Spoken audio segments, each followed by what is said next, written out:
Whiteside. Thank you.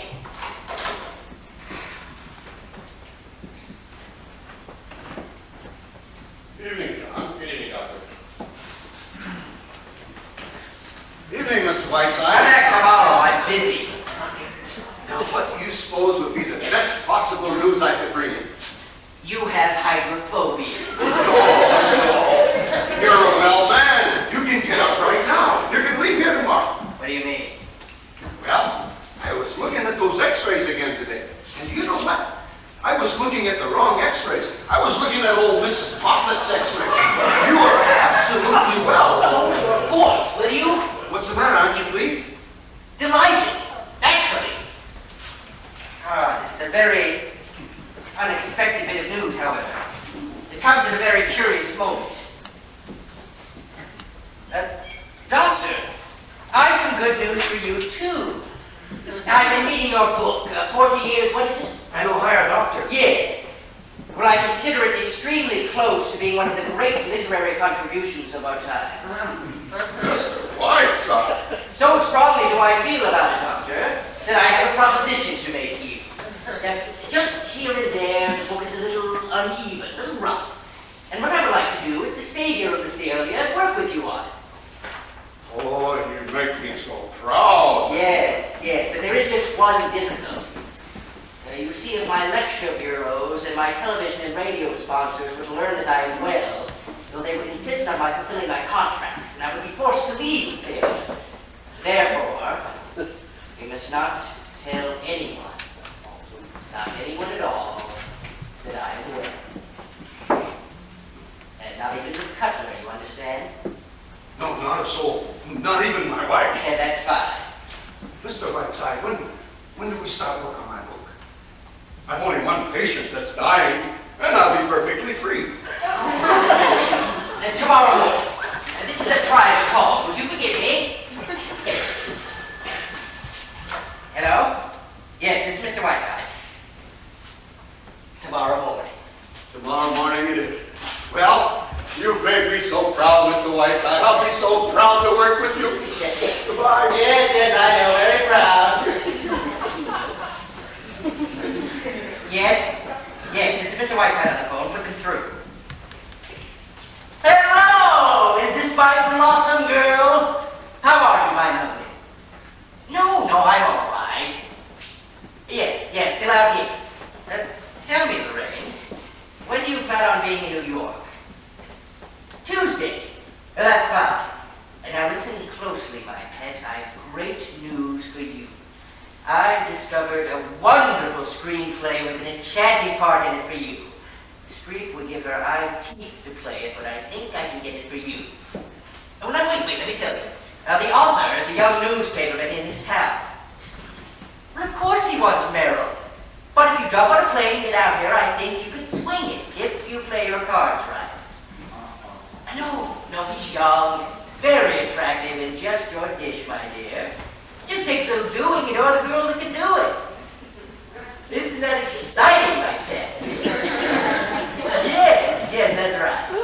Oh, and look, don't call or send me any messages. Just get on the plane and arrive. Oh, no, don't thank me, my darling. It's perfectly all right. Oh, well, have a nice trip and hurry out, dear. Goodbye, my blossom.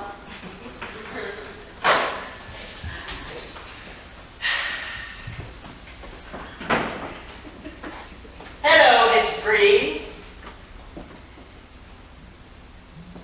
God, you're looking radiant.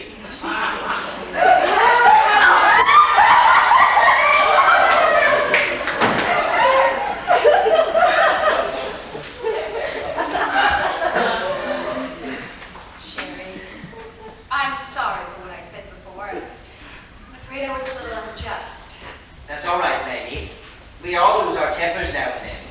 I promised to go to dinner and then a movie with Bert, but we'll come back here and play backgammon with you instead, all right? That's fine.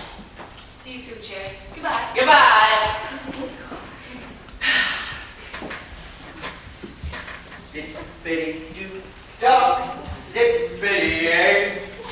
My, oh my, what a wonderful day. We got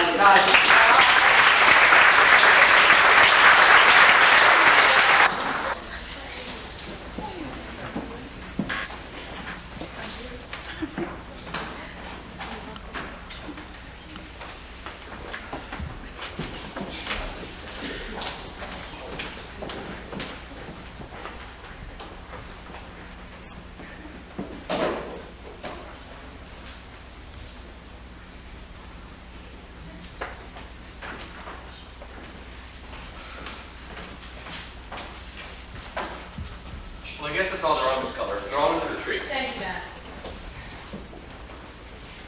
My, I never saw anyone get so many presents. I can hardly wait to see what's in them. What if Mr. Whiteside opened them, Miss Color? Well, John, you see, Christmas is Mr. Whiteside's personal property. He invented it, and it belongs to him. First thing tomorrow morning, Mr. Whiteside will open each and every one of those presents, and there will be the goddamnedest fuss you ever saw. Look who he's got presents from.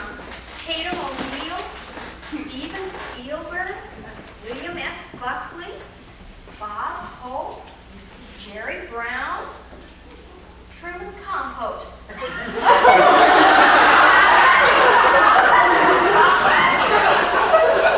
can hardly wait for tomorrow. And Mr. Whiteside's tree is so beautiful, too. Mr. and Mrs. Stanley had to put theirs up in their bedroom. They can hardly undress at night. Hi, Maggie. Hello, Sarah. Merry Christmas. Merry Christmas, Mr. Say, business looks good. It's interesting what a little quiet blackmail and a few TV appearances will get you. What are the sponsors getting? Oh, they gave him a full year's supply of their products. Cream of mush. They'll give it right back to them over the air. Wait till you hear tonight's broadcast.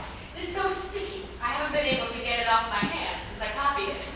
I'll bet. Well, look, I'll come clean. Under the influence of God knows what, I went downtown and bought you a Christmas present.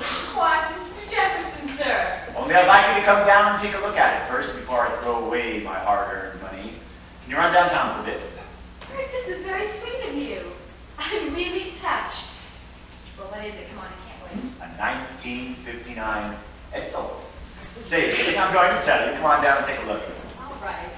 Sherry, I'm going out for a few minutes with, Horace Greeley. I won't be long. Well, Mr. W. How about backgammon game tonight after your broadcast? No, I will not play backgammon with you, Klondike Harry.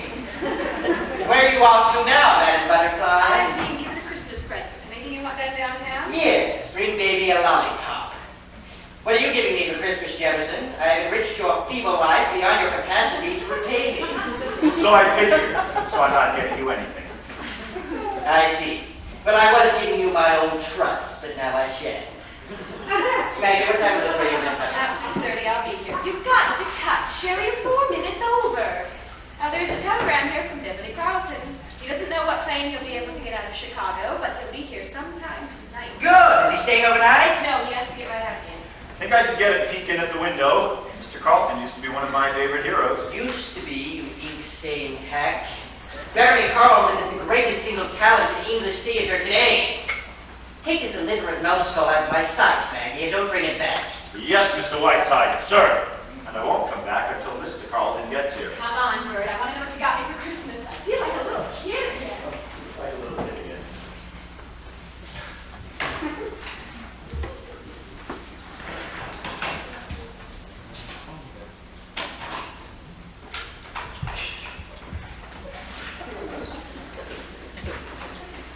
Hello, Mansion House. They tell me it's Miss Lorraine Sheldon arrived yet. Yes, that's right, Miss Lorraine Sheldon from New York. She hasn't yet.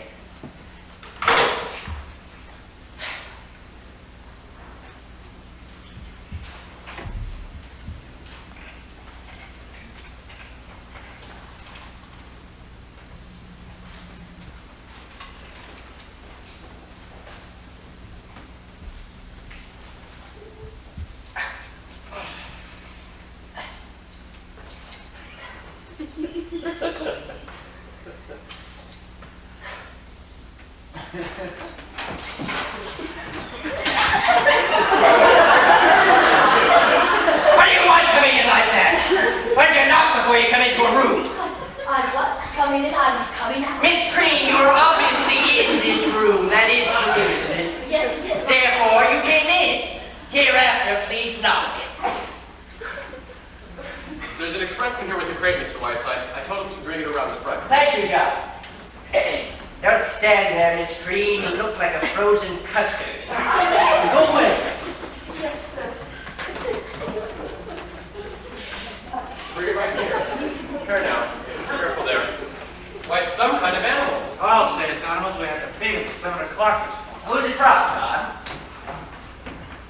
Joan Everett. Say. Just bring it over here.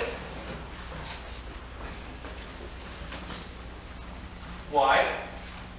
They're penguins. Three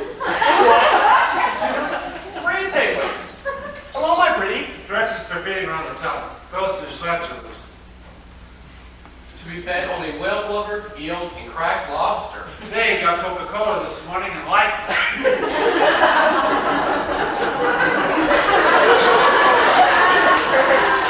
Hello. You know they make the most entrancing companions, John. I want these put right in the library with me. Take them right in. Yes, sir. Better tell Sarah to order a couple of dozen lobsters. Yes, sir. I don't suppose there's any whale blubber in this town. Good evening. Oh, yes, there is. Merry Christmas. Doctor, do you happen to know if eels are in season? What's that? Never mind. It was a fool to ask you. I hope we don't squeeze flats a little, Mr. Whiteside. They seem so crowded in there. Thank you, John. Mr. Whiteside. Goodbye, Doctor. I'm sorry you happened to drop in now. I have to do my yogi exercises. But Mr. Whiteside, it's been a week now. My book, when do we stop work on my book? I was hoping that today, maybe. Good evening, Miss Green. Good evening, Dr. Bradley.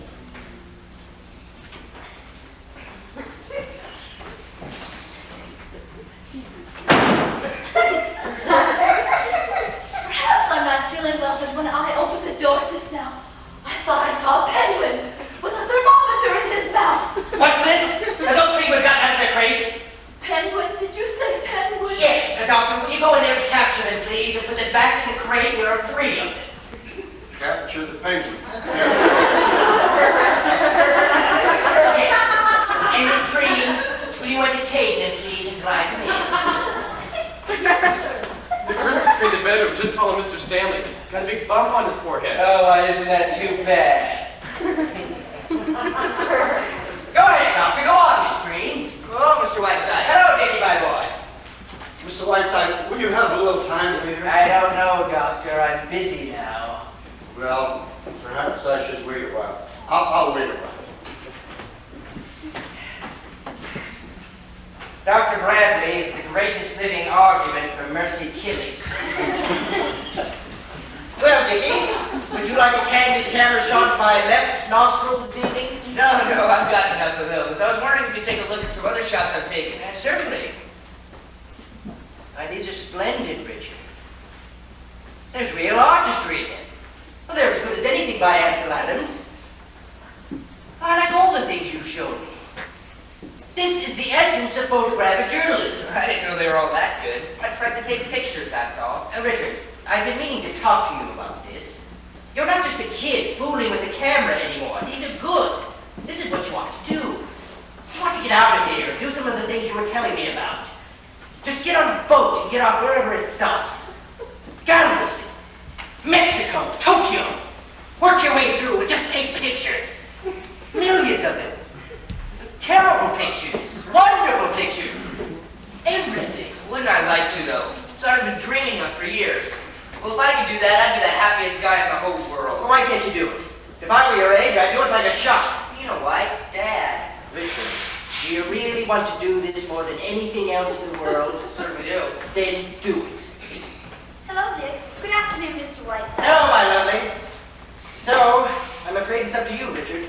It is. Thank you very much, Mr. Whiteside. You've been terrific. I'll never forget you for it. Righto, Richard. June, we'll be coming upstairs later. Thank you. Okay, well, knock my doorway. I want to talk to you. Mr. Come Whiteside. by that. You were too young to know about the Speck murders, weren't you? Completely fascinating. I have about 5 favorite murders, and the Speck case is one of them. Would you like to hear about it? Well, I was wondering if I might talk to you for a moment. It's important. Why, certainly. I take it this is all about your young Lothario at the factory. Yes. You see, my father won't listen to me. It's like talking to a blank wall. He won't talk about him. He won't even meet him. Sandy and I love each other. I just don't know where to turn. My dear, I'd like to meet this young man. I'd like to see him for myself. Would you? Why, he's in the kitchen now. Good, bring it in. Sandy's a very sensitive boy. He will be nice to him. So damn it, June. When will you learn that I am always kind and courteous?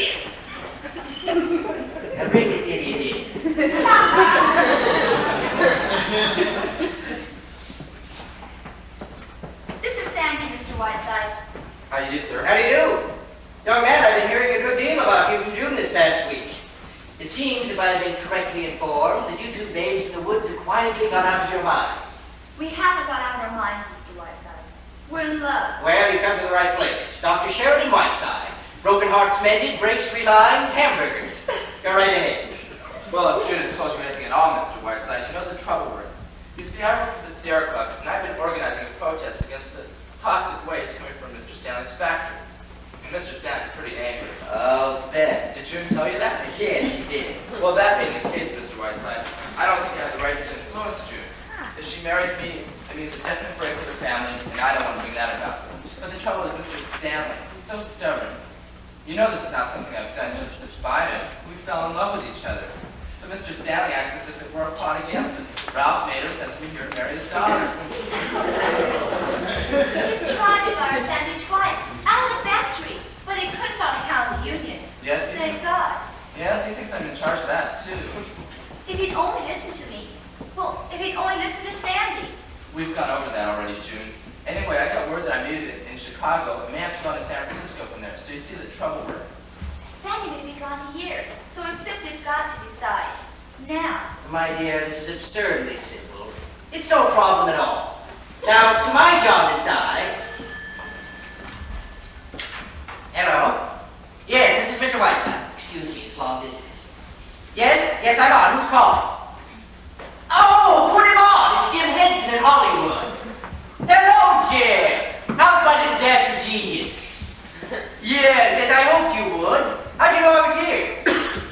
I see. Yes, I'm listening. 10 seconds more. Mr. Henson calls me every Christmas. Yes, it sounds just like static. Listen. Hello? Well, thanks, old man, and a very Merry Christmas to you. Tell me, is there any news in Hollywood? Who's in Liz Taylor's blouse these days? I see. Well, goodbye. Oh, and don't worry about the dark crystal. It wasn't your fault. Beethoven himself hasn't written a hit in years. Goodbye. Do you know what that was you listened to? The voice of Kermit the Frog. Jim calls me every Christmas, no matter where I am, so that I can hear it. Now, 2 years ago, I was on the bottom of the ocean in a diving suit with Jacques Cousteau. But he got me. Now, where were we? Oh, yes. June, I like your young man. I have an unerring instinct about people. I've never been wrong. That's why I wanted to meet him. Well, my feeling is you two will be very happy together. Whatever his beliefs are, he's entitled to them. You shouldn't let anyone stand in your way. Well, as I see it, it's no problem at all. Stripped of its externals, what does it come down to? Your father. The possibility of making him unhappy. Is that right? Very unhappy. Oh, that isn't the point. Suppose your parents are unhappy. It's good for them. Develops their character. Well, look at me. I left home at the age of 4. Haven't been back since. But they see me on television, hear me on the radio, and that's enough for them. And your advice, Mr. Whiteside, is to go ahead. It is. Marry him tonight, June. You mean that, Mr. Whiteside? No, I mean you should marry Don Knotts. If I didn't mean it, I wouldn't say it. What do you want me to do? Say it all over again? I own the age of worthy of this young man.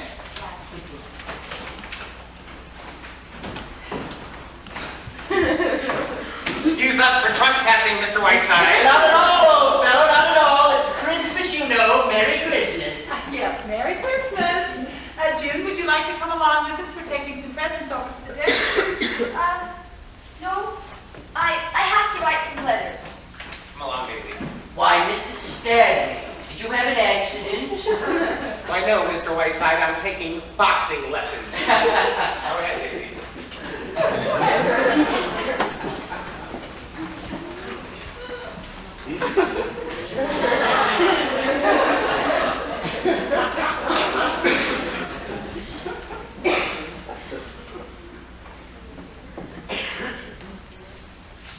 Dear Mr. Whiteside, I've been trying all day to see you, to give you this. Why, Miss Stanley, a Christmas gift for me. Well, it's only a trifle, but I wanted you to have it.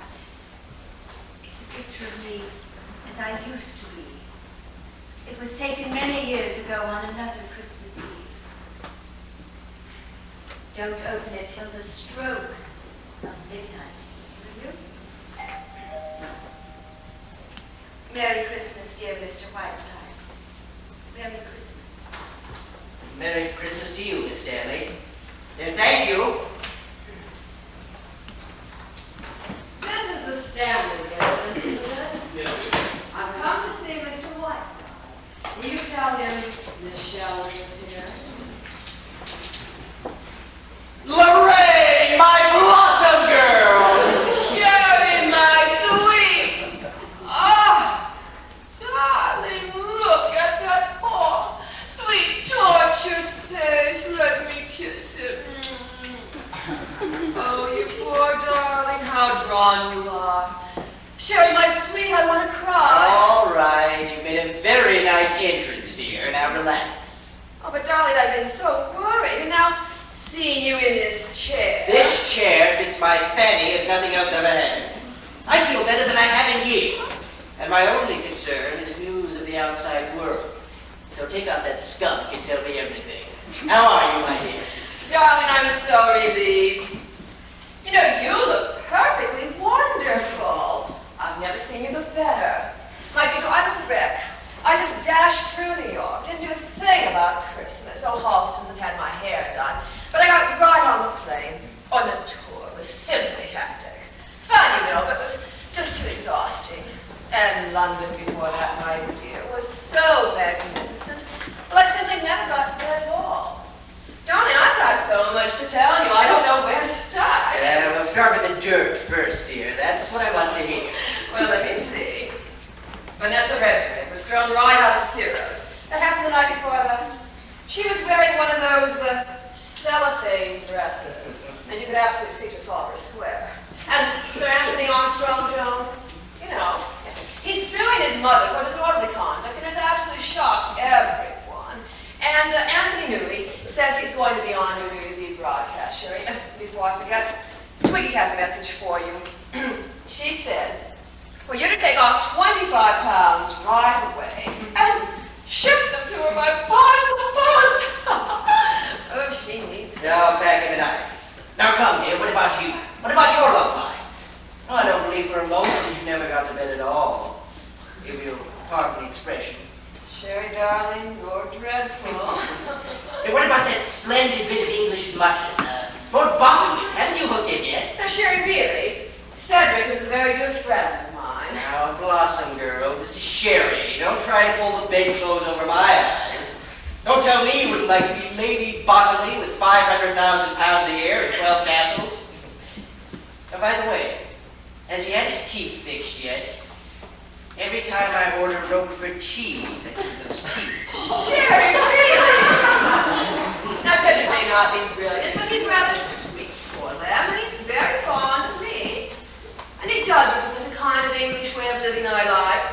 Surrey and London for the season, shooting ducks from Scotland, that lovely old castle in Wales. Well, you were there before, Sherry, you know what I mean. I do indeed. Well, really, Sherry, why not? I mean, why did Mary Cedric? I don't know why I shouldn't. And shall I tell you something? I think from something he said just before I left, he's finally coming around to it. Nothing definite, mind you, but don't be surprised if I'm not Lady Bottomley before very long. Lady Bottomley. Won't Kansas City be surprised? However, I shall be a flower girl and give the groom an iron toothpick as a wedding present. Now come again, let's hear some more of your skullduggery. Well, something very Whiteside, what? No, not now, I'm busy. Who's that? He's fixing the plumbing. Now, come on, I want the news. Now, Sherry, what about this screenplay? I mean, after all, I've come all the way from New York, even on Christmas Eve. Oh, I've been ever so excited since your phone call. Where is it? When can I read it? Well, here's the situation. This young author, his name is Bert Jefferson, brought me the play with the understanding that I would send it to Meryl Streep. Oh, it's a magnificent part. God knows I feel disloyal to Meryl. Sherry. Anyhow, there you are. Now, I've done this much. The rest is up to you. He's young and attractive, and, well, just how you go about persuading him, I'm sure you know more about that than I do. Oh, darling, how can I ever thank you? But does he know I'm coming? Mr. Jefferson, I mean. No, you're just out here visiting me. Now, you'll meet him, and that's that. It'll take you out to dinner, and then work around to this free play. Good God, I don't have to tell you how to do these things. How'd you get all those other cards? Sherry. Well, I'll go back to the hotel and get into something a little more attractive. I just dumped my bag and rushed right over here. Oh, darling, you're wonderful. All right. Now run along and get into your working clothes.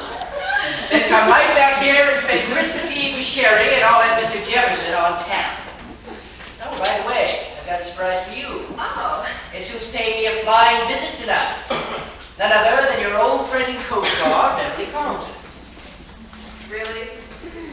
Beverly? Now, come, mustn't be bitter because you got better reviews than you get. Now, don't be silly, Sherry. I never read reviews. I simply wouldn't care to act with him again, that's all. He's not staying here, is he? I hope not. Temper. No, he's not.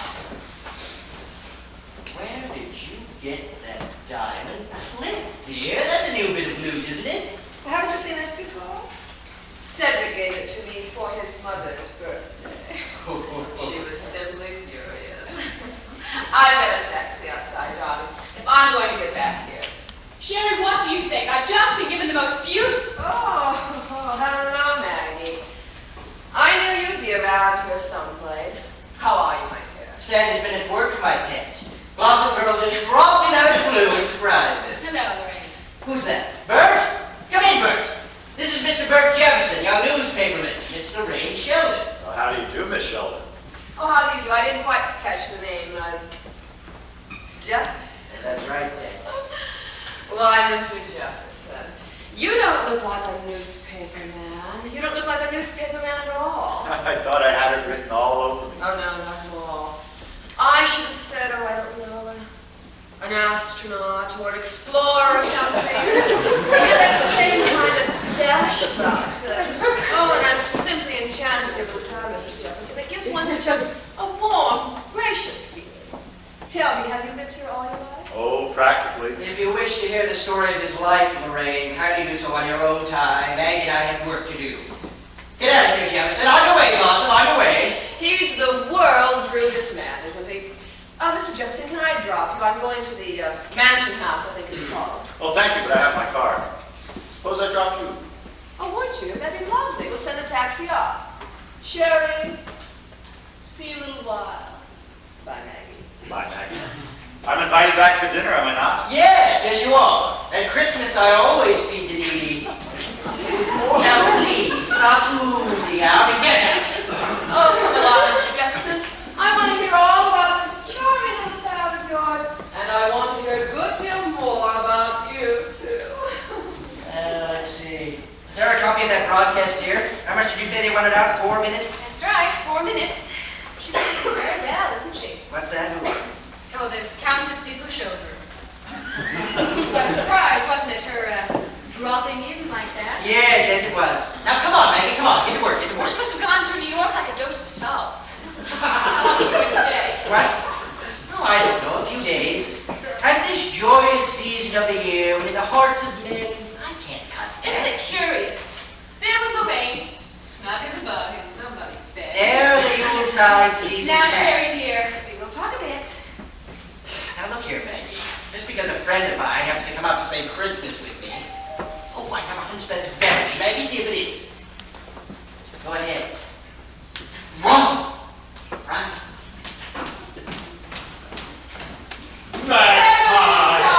I love voice princess for my magpie. Come in here, you pig-eating pin-pusher, and get upon the soul in agony. Don't tell me how you are, Sherry dear. And what none of the tires details, I have only a little time, so the conversation shall be entirely about me. I shall love it. Shall I tell you how I glittered through the South Seas like a silver scimitar? Or would you rather hear how I frolicked through Zambezia, raping the Major General's daughter and finishing a 3-act play at the same time? Magpie, you are the moonflower of my middle age, and I love you very much. Say something tender to me. Beverly, darling. That's my girl.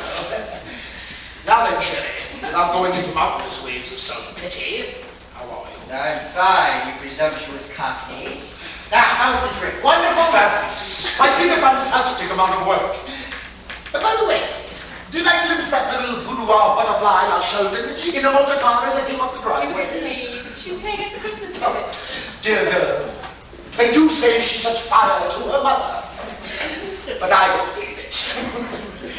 Surely, my evil one, not only have I written the finest comedy since Moliere, but the best musical since my last one.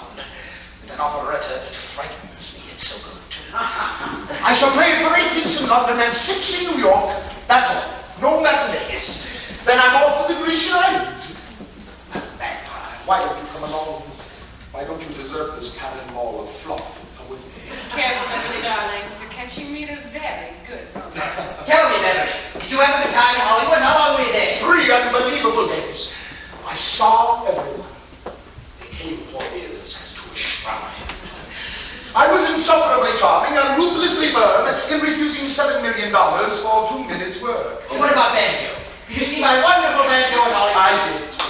He gave a dinner party for me.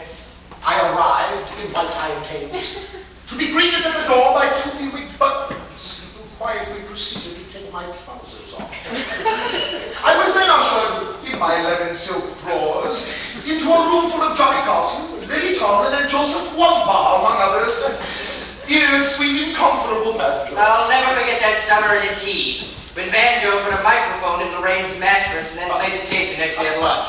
I remember this indeed. Lorraine left unkeyed by the next plane. Which Banjo is here now? Well, what's the matter, my dear?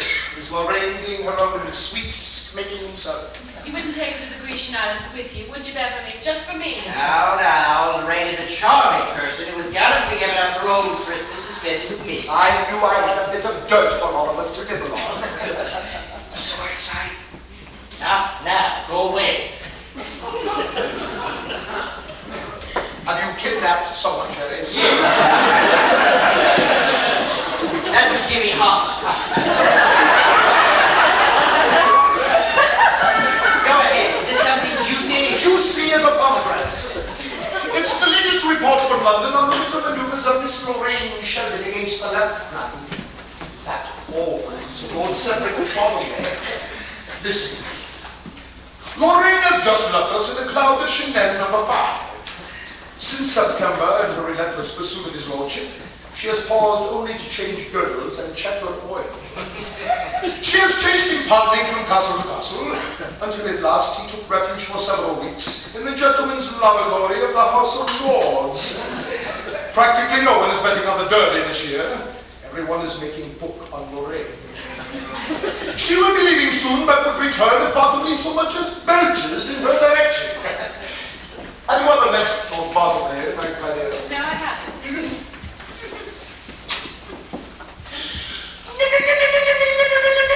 Not very good shooting today, we lost it. Only 6 partridges, 4 grouse, and 2 sutherland. God, that's Bartleby was very fine. Ripping debate in the house today. Old buzzers for 3 hours. Frogs dead at the end of it. Ripping. Beverly, no one sounds like that. It's so good at that candy. Damn it, Beverly, why must you always race out of here? I never get to see enough of you, you ungrateful moppet. Shut it up. I can only tell you that my love for you was so great that I changed planes in Chicago to spend 10 minutes with you. Wish you a Merry Christmas. Merry Christmas, my lad. And a good night. Beverly. And now I have just time for one magnificent number to give you a taste of how brilliant the whole thing is. It's the second number of my new operetta. Oh, damn, get rid of it, Maggie. Hello? Oh, hello, Bert. Just a minute. Beverly, could you talk to a young newspaper man just for 2 minutes? I have promised him. I won't have time, Magpie, unless he's on the couch. Just a minute, Bert. Could you see him at the airport just a few minutes before the plane goes? Bert, go to the airport. He'll meet you there. The stalls are impatient, Beverly. Let's have this second-rate masterpiece. What am I to do? Oft in the nightfall I think I might fall down from a perilous height. Deep in the heart of me, only a part of me, quivering, shivering light. Come, little lady, ere the shady shafts of time barb you with their winged desire, singe you with their sultry fire. Softly a fluid meets me, golden and dawn that greets me, cherishing, so perishing, up to the stars I climb. What am I to do to ending this madness, this sadness that's rending me through? The flowers of yesteryear are haunting me, taunting me, darling, for wanting you. What am I to say to wardens of sorrow when warnings tomorrow brings to you? Will I see the cosmic grips, shorter and skirtle bits? What not am I to do? Wonderful, Beverly. Beverly, it's superb. The best thing you've ever written. Please, let me say that. Hemingway's got. Ah, the always, eh? Well, I shall not be here, thank God. I shall be on the plane. Mr. West, how are you doing there, please? Don't you should have been reflecting. Come on, Whiteside. Stop this nonsense. Oh, well, Sherry, Mary, Beverly, Maggie, what the hell are you? I want to talk to Beverly. You can kiss Beverly in London on July 12th. I won't be rushed out of this room like a baby that has to have its diaper changed. come on, that's a kiss. Beverly, I want 1 minute. I must have it. You'll make the airport on time. It's very near here. Well, what's much of that time? Go away! I'm just leaving.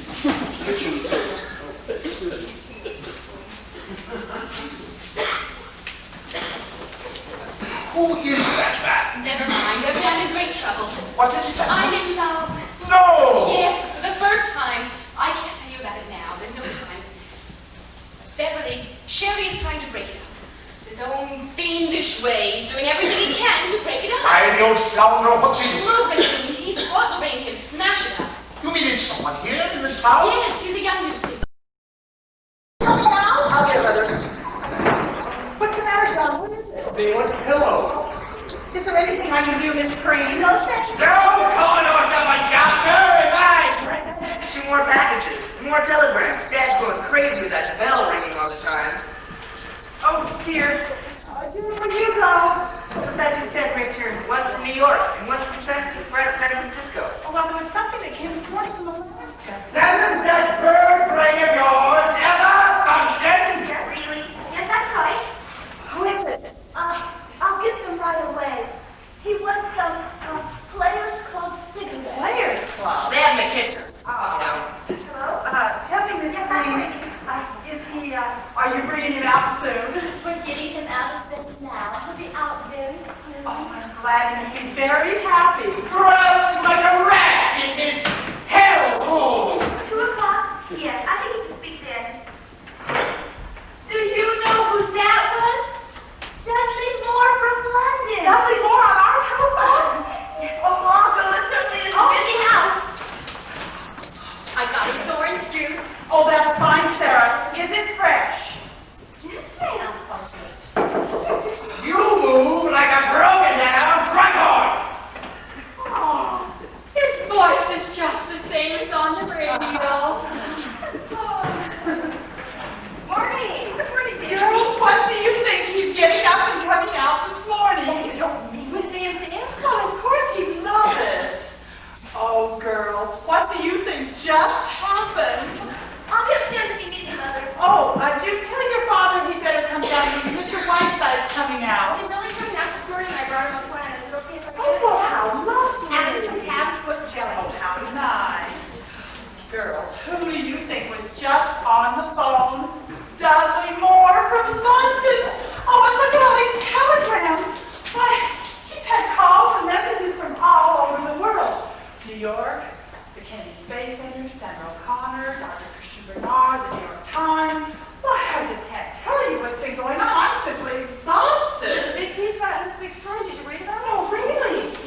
small piece of ice on the doorstep of Mr. and Mrs. Ernest W. Stanley of Messalia, Ohio. Result, canceled lectures and disappointment to thousands of adoring public in Omaha, Denver, and Points West. Further results, the media personality rests until further notice in the home of the surprised Mr. and Mrs. Stanley. Possibility, Christmas may be postponed this year. What's that mean? A small piece of ice on the doorstep of Mr. Of course, if it were my house, baby. I have a bronze plate put on the step right where he fell. Oh, well, of course I felt just terrible about it. Well, he doesn't go to dinner just anywhere, and finally agreed to come here, and this terrible thing had to happen. But it will be awfully nice having you here with us for even a little while. Well, just think about it. We'll sit around in the evening and discuss books and plays and all the great people he knows. And he'll talk in that wonderful way of his. Oh, why, he may even read all creatures great and small. Daisy, I can't wait any longer now. Mr. Whiteside. Good morning, ladies. He's coming out any minute and doesn't go home from London, and we're in time. Look.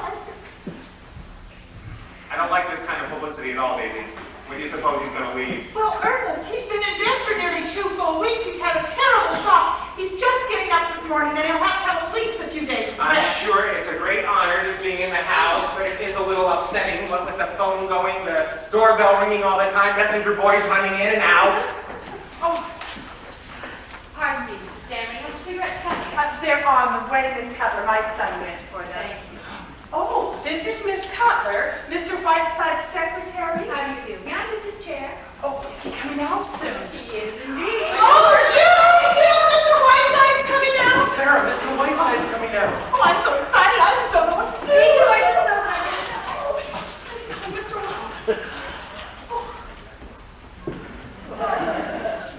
Good morning, Dr. Bradley. Good morning. Good morning. Well, here we are, merry and bright. Bring out our little patient, Miss Green.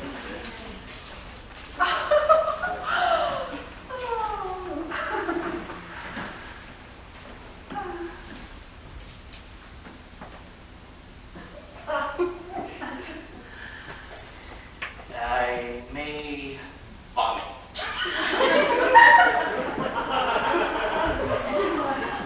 Good morning, Mr. Whiteside. I'm Mrs. Ernest Stanley. Remember? And this is Mr. Stanley. How do you do, sir? I hope that you're feeling better. Thank you.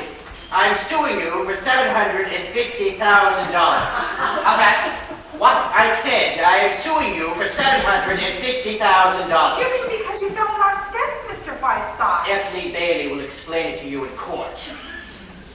Who are those 2 harpies standing there like a kiss of death? Oh, my back's foot jelly. Made from your own foot, I have no doubt. And now, Mrs. Stanley, I have a few small matters to take up with you. Since this corner druggist at my elbow tells me that I shall be confined to this moldy mortuary for at least another 10 days, due entirely to your stupidity and negligence, I shall have to carry on my activities as best I can. I shall require the exclusive use of this room, as well as that drafty sewer which you call the library. I want no one to come in or out while I'm in this room. Now, what do you mean, sir? But we have to go up the stairs to get to our rooms, Mr. Whiteside. Isn't there a back entrance? Yes? Then use that. I shall also require a room for my secretary, Miss Cutler. Let me see.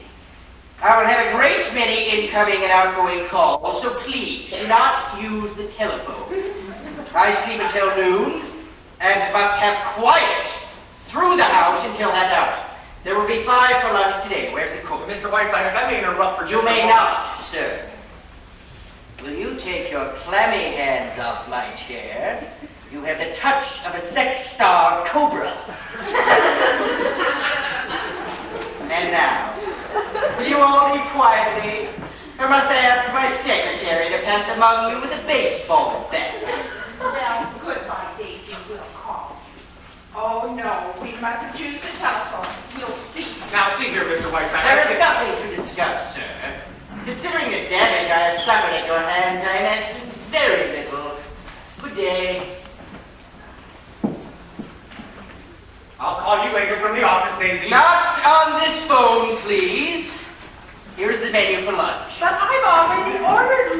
set up here on a tray. I am using the dining room for my guests.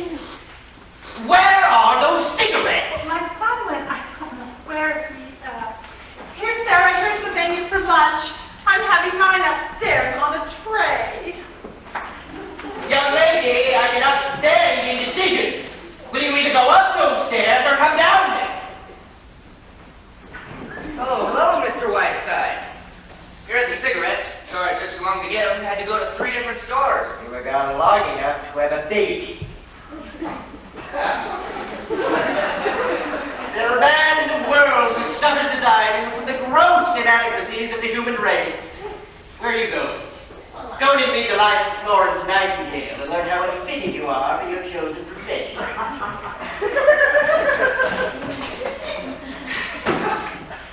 Well, I think I can safely leave you in Miss Cutler's capable hands. Shall I look in later this afternoon? If you do, I shall spit right in your eye. Oh, what a sense of humor you writers have. Oh, incidentally, and it's hardly worth mentioning, but I've done a little writing of my own about my medical experience. Trying to be spared nothing. I was hoping perhaps you'd like to look at it while you're here. Trapped. I just happen to have a copy of it. The story of a humble practitioner, or 40 years an Ohio doctor. I shall drop everything. I hope you like it. Well, see you on the morrow. Oh, keep that hip quiet now. And don't forget those little pills. Goodbye.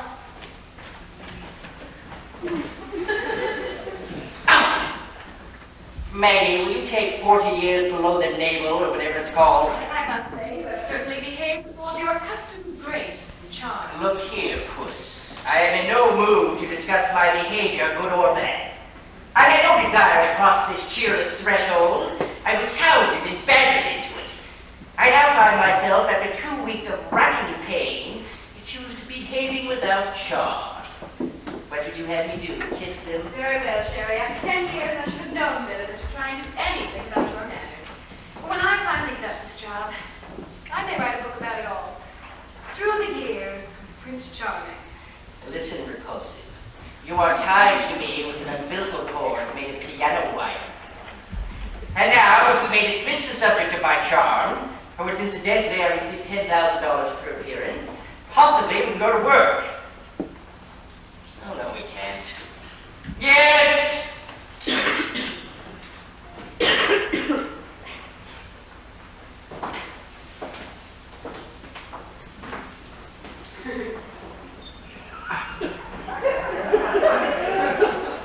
My name is Harriet Stanley.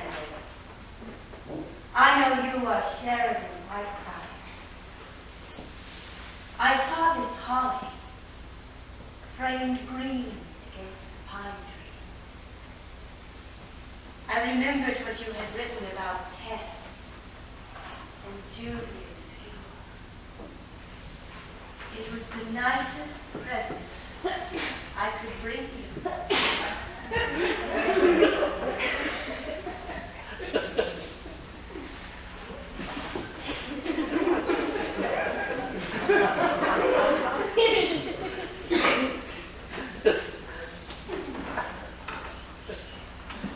Good God, look at that.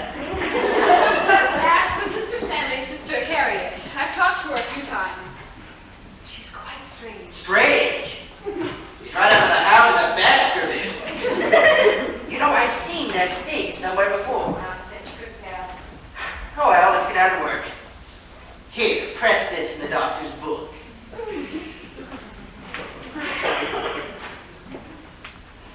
I see no reason why I should endorse maiden-form brassieres. Telegram. What date is this? December 10th. Send a telegram to CBS. You can schedule my Christmas Eve broadcast from the New York studios. I shall return east instead of proceeding to Hollywood. For a special New Year's Eve broadcast, we'll have as my guests Itzhak Perlman, Meryl Streep, Halston, the Newmans, Barishnikov, and Jacques Cousteau, a satellite from France. Are you sure you'll be all right by Christmas? Of course I will.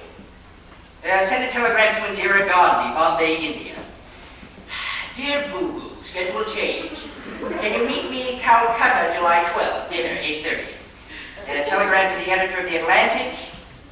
Do not worry, Stinky. Coffee will arrive. Whiteside. Leonard Bernstein, where is he? I'll find him. County Bayou, January 4th, Metropolitan Opera House, my annual benefit, Home for Parole Convicts. As you know, this is a very worthy cause and close to my heart. Sills, Pavarotti, Price, and Domingo have promised me personally to appear. Will you have quiet supper with me and Kay Hepburn afterwards? If that's for Mrs. Stanley, tell them she's too drunk to talk. Hello. Hollywood. If it's Hefner, hang up. Hello, Banjo. Banjo, give me that phone. Banjo, darling, how are you? Come on, give me that phone. Thank you very much. Oh, he's going to live. Stop dribbling and give me the phone. Yeah, here he is. How are you, you bums behind? And what are you giving me for Christmas? How's the picture, Banjo? What's new? No, I'm all right. Yes, I'm in very good hands. I've got the best horse doctor in town. What about you? Having any fun? Hanging any back yet? Well, don't take all this money. Leave a little bit for me. You're what? Having your portrait painted? By who? Andy Warhol? Not really. No, I'm going back to New York from here. I'll be there for about 12 days, and then I go to Dartmouth for the drama festival. You wouldn't understand. Well, I can't waste all my time talking to Hollywood riffraff. Kiss Rhoda Berry for me. Goodbye. He took $7,500 from Hugh Hefner at backgammon last night. And Hef said, Banjo, I will never play backgammon with you again. What's all this about his having his portrait painted? Leroy Neiman. That's all that business needs, an impressionist painted. What do you want now, Miss Bedpan? It's your pill. One every 45 minutes.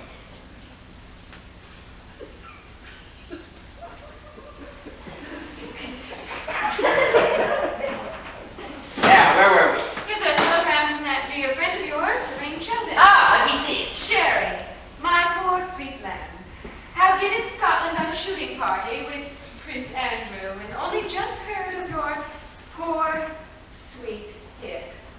Am here in Surrey with Lord Bottomley, and cannot wait to see my poor sweet Sherry. Love, your blossom girl, Lorraine. Oh, in the words of the master, I may vomit. Don't be bitter, Puss. Just because Lorraine is more beautiful than you are. Lorraine Sheldon is a very fair example of that small but vicious circle you move in. Pure sex jealousy, if I ever heard it. Give me the rest of those. Lorraine Sheldon. Lord Bottomley. My Aunt Nanny. Yes, he's tough. Oh, infants of the Rover boy. That's a dear baby's breath. What's this I hear about a hip fractured in some bordello brawl? Does this mean our Hollywood Christmas party is off? Finished my new play, Pongo Pongo, and it's superb.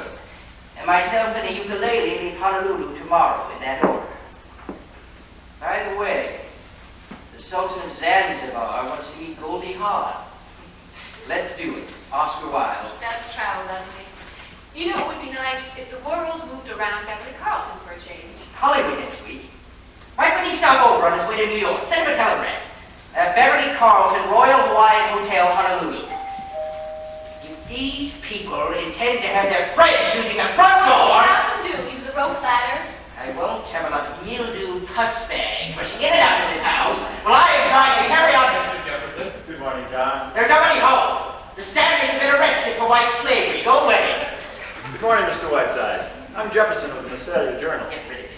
I'm sorry, Mr. Whiteside is seeing no one. Oh, really? So you please excuse us. Good day. Mr. Whiteside seems to be sitting up and taking notice. Yes, but I'm afraid he's not taking notice of the Visalia Journal. Do you mind? You know, if I'm going to be insulted, I would rather it be by Mr. Whiteside himself. I never did like clones.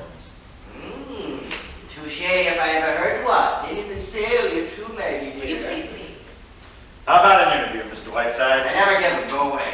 Mr. Whiteside, if I don't get this interview, I'll lose my job. That would be quite all right with me.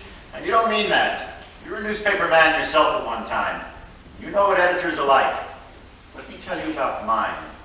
He's the toughest one that ever lived. You won't get around me that way. If you don't like it, get off the paper. Yes, but I happen to think it's good paper. Besides, William Allen White could have got out of Emporia and stayed. You have the effrontery in my presence to compare yourself with William Allen White? Only in the sense that White stayed in Emporia, and I want to stay here and say what I want to say. Such as what? Well, it's difficult to put into words, actually. Might even sound like a lot of bull. The journal was my father's paper, and it's a sentimental point with me, the paper.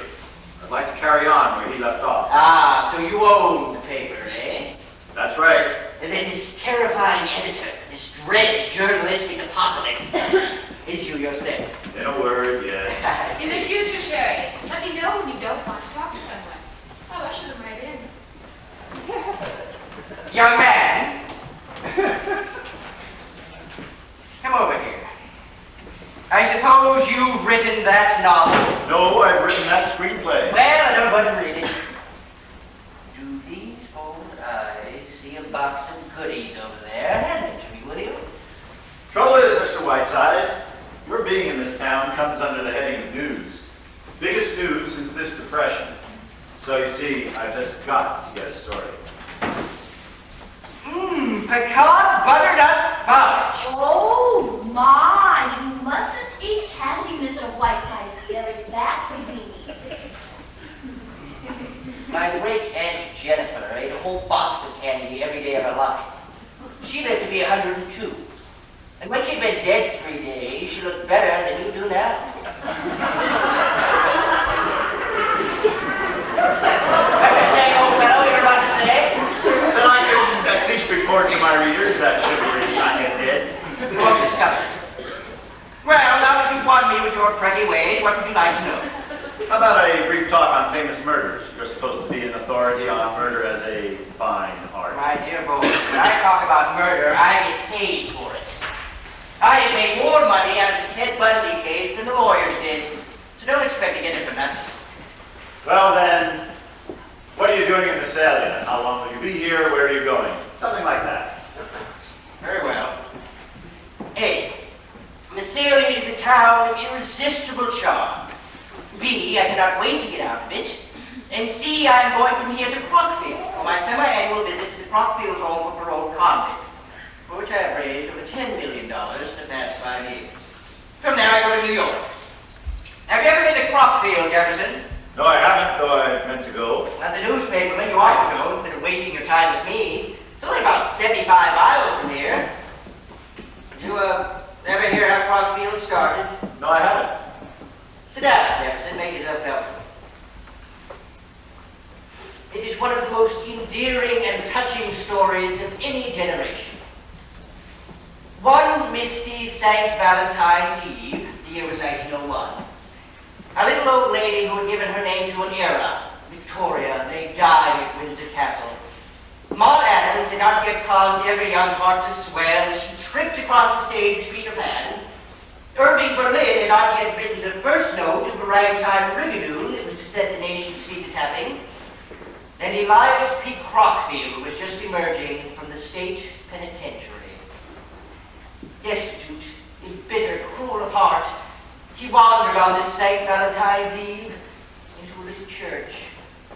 But there was no godliness in his heart that night, no prayer upon his lips.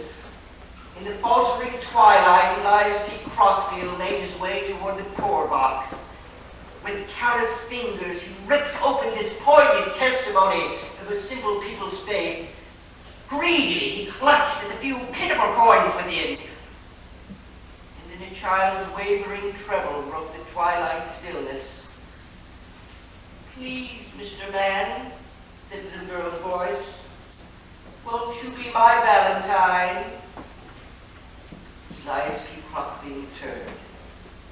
There stood before him a bewitching little creature of 5, her yellow curls cascading over her shoulders like a golden Niagara, and in her tiny, outstretched hand, a humble Valentine. In that one crystal moment, A sealed door opened in the heart of Elias P. Crockfield, and in his mind an idea was born. 25 years later, 3,000 ruddy-cheeked convicts were gamboling across the broad bottoms of Crockfield, frolicking in the cool depths of its swimming pool, and broadcasting with their own radio station, with their own symphony orchestra. Elias P. Crockfield has long since gone to his maker, and the little girl with the golden curls grew to lovely womanhood and became known as the Angel of Crockfield, for she became the wife of the warden. And in the main hall of Crockfield, between a Rembrandt and an El Greco, there hangs in a simple little frame a humble valentine. And in the men's washroom every Christmas Eve, the ghost of Elias P. Crockfield appears in one of the booths. Will you sign this, please? This aging debutante, Mr. Jefferson, I retain in my employ only because she is the sole support of her two-headed brother. Well, I understand. Thank you. You've been most kind. By the way, I have to be a backgammon player if you should need one while you're in town. Fine! How much can you afford to lose? I usually win it. We won't discuss that. Now, come back at 8:30. We'll play three-way with Margaret Thatcher. Sally! That's two incredible people! I said, Sally, first I kiss my little Maggie. The enchantment. Jefferson, you are standing in the presence of Professor Adolf Metz, the world's greatest authority on insect life. How do you do? How do you do? Well, Sally. That's how good you be adoringly. Tell me why you're here.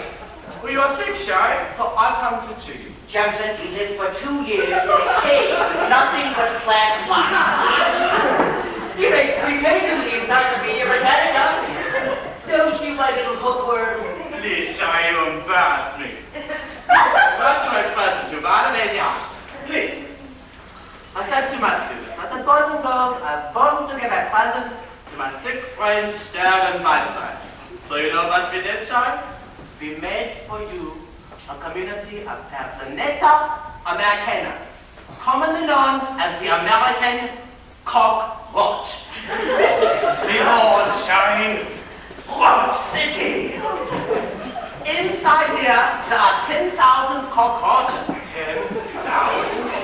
Sarah, what do you think? And then one week, Sally, if all goes down, there will be 50,000. Oh, Roosevelt. What can go wrong? They're in there, aren't they? Quiet, please. You can't watch them, Sherry, but they live out their whole lives. Look, here's the maternity hospital. It is fascinating. They do everything that human beings do. Please, Maggie, these are my cockroaches. Go ahead, Ned. With these earphones, Sherry, you can listen to the amazing call, the microphone sound inside. Listen. How long has this been going on?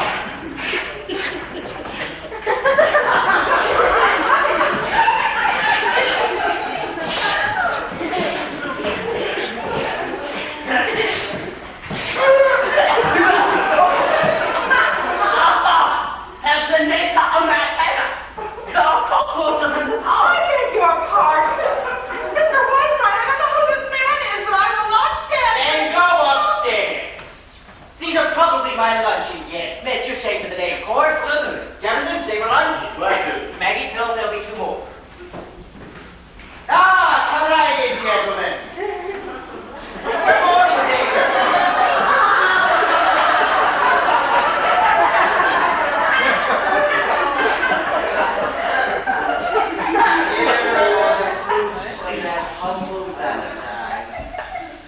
These men, now serving the final months of their prison terms, have chosen to enter the ivy-covered walls of Crockfield. They have come here today to learn from me a little bit of tradition. Gentlemen, I envy your great adventure. And you're a Michelson, aren't you, butcher shop worker? Yes. Thought I recognized you. The last fellow, Jefferson, is Henderson. Always chopped him up in a salad bowl, remember? Oh, yes. Lunch is ready, Mr. Whiteside. Good! Let's go right in, gentlemen. May I help you?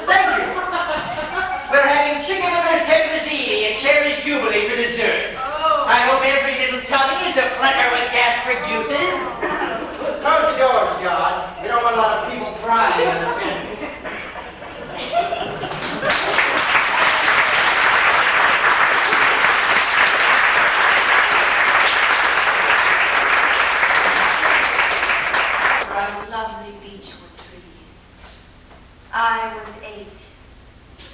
He was 10. But I tell you I'm going to. Oh dear, there's someone coming. I'll come back. Now, Ernest, please be quiet, Daisy. Miss White, I don't want to talk to you. I don't care if you're busy or not. I have spent all that I'm going to spend. Indeed. This is the last straw. I have just received a bill from the telephone company for $7,084. Look at the calls on here. Oklahoma City, Calcutta, Hollywood, Australia, Rome, New York, New York, New York, New York. Now I realize, Mr. Whiteside, that you're a distinguished man of letters. Yes, of course we both do. Please. But in the past week, we have not been able to call our souls our own. We haven't had a meal in the dining room once. I have to tiptoe out of the house in the mornings. Oh, I come home to find convicts sitting at my dinner table. Butcher shop murderers. Why, a man putting cockroaches in the kitchen. You just escaped, Ernest. That's not the point. I walk into the bathroom and I bump into 22 Chinese students that you invited here. Now, I tell you, I'm not going to stand for it, Mr. Whiteside. I don't care who you are. Have you quite finished? No, I have not. I go down into the basement this morning, and I trip over that damn octopus that Jacques Cousteau sent you. I tell you, I won't stand for it, Mr. Whiteside. I want you to leave this house as soon as you can and go to a hotel. Will you stop boring me, Daisy? That's all I have to say, Mr. Whiteside. And quite enough, I should think. May I remind you again, Mr. Stanley, that I am not a willing guest in this house. I am informed by my doctor that I must remain quiet for another 10 days, at which time I shall get out of here so fast that the wind will knock you over. I hope. If, however, you insist on my leaving before that, thereby causing me to suffer a relapse, I shall sue you for every additional day that I am held inactive, which will amount, I assure you, to a tiny sum. Now, this is outrageous. Outrageous! As for the details of your petty complaints, those 22 Chinese students came directly from the White House, where I assure you they used the bathroom too. Oh, Mr. Whiteside, my husband didn't mean... Yes, I did. Now I meant every word of There's that. only one point that you make in which I see some slight justice. I don't expect you to pay me my telephone calls. I shall see to it that restitution is made. Can you provide me with the exact amount? I certainly can, and I certainly will. Good.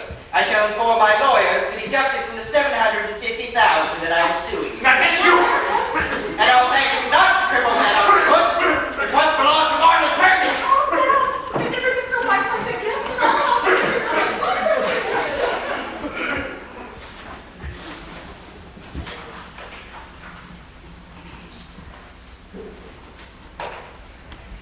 Hello, Miss Daily Journal. It's Mr. Jefferson there. Well, when do you expect me? No message. Come here, you two. Come on, I'm not going to bite you. Now look here. I am by nature a gracious and charming person. If I veer at it, it is on the side of kindness and amiability. Now, I've been observing you two for this past week, and you seem to me to be extremely likable young people. Yeah, I'm afraid that when we first met, I was definitely unpleasant to you. For that, I am sorry. And I wish that in the future you would not treat me like something out of Edgar Allan Poe. How do you like my new tie? Well, thank you, Mr. Whiteside. That makes things much more pleasant. And I think your tie is very pretty. Well, now that we're on speaking terms, Mr. Whiteside, I don't mind telling you that I've been admiring all of your ties. Do you like this one? I certainly do. It's yours. Thank you. Really? This curious legend that I am a difficult person is pure fabrication. I see, eh? Ah, me, I used to cut figure eights myself. Arm in arm with Betsy Ross, waving the flag behind us. It was wonderful at High State. Miss Cutler and Mr. Jefferson were there.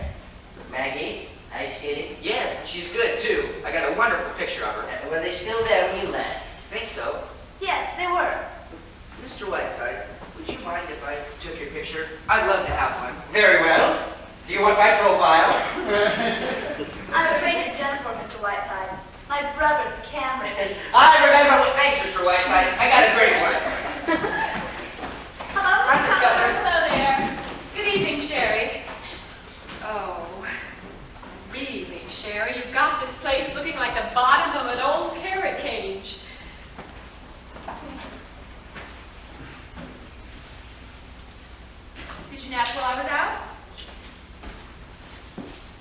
Well, what's the matter, dear? Can't touch your tongue? Don't look at me with those great cow eyes, you sex-ridden hag. Where have you been all afternoon? Alley carrying around with Bert Jefferson? Oh, Sherry, Bert read his play to me this afternoon. It's superb. It isn't just that play written by a newspaper man. It's superb. It just cries out for sleep. Will you send it to us, Sherry? Will you read it tonight? No, I will not read it tonight or any other time.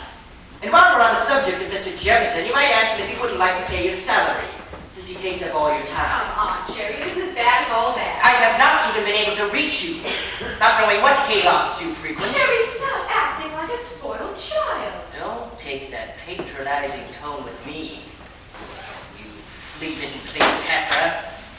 I am sick and tired of your sneaking out like some lovesick high school girl every time my back is turned. Man, the one you're going to meet at the airport. It's written quite a good play. You know Sherry must be using that as bait. You know Lorraine, she'll eat you up alive. You've got to help me, Beverly. Of course, Magpie. What do you want me to do? I've got to get you. Do you have a copy of the broadcast, Miss Cutler? Yes, there's one right there in the desk. Thank you. One of the pink ones ate the original. Here's our question.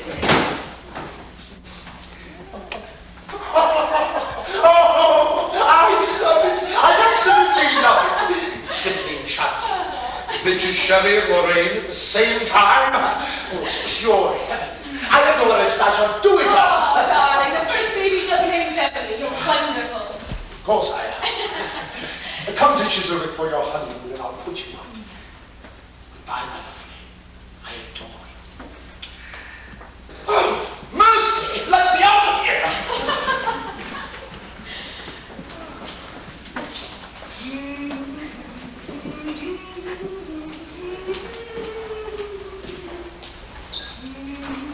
Shall I straighten up the room for the broadcast, Miss Cutler? No, John, this is television. Thank God. They'll only hear the big voice. He's really wonderful, isn't he, Mr. Whiteside? Oh, Things he yes. finds time to do. He certainly manages to stick his nose into anything. Are the children here yet, Miss Cutler? Here we are, Mr. Westcott. Thank you.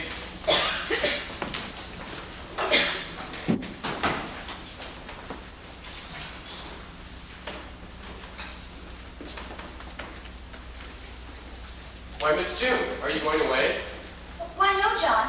Mr. Whiteside isn't there, I suppose. Yes, he is. He's getting ready to go on the radio. Oh, would you? No, well, look, John. Where is he? Is he in the library? Yes, he's busy. Jeez, maybe we ought to... Come on. Thank you, John. Hello, dear. Where's Sherry? Inside working. It's broadcasting very soon. Of course, Christmas Eve.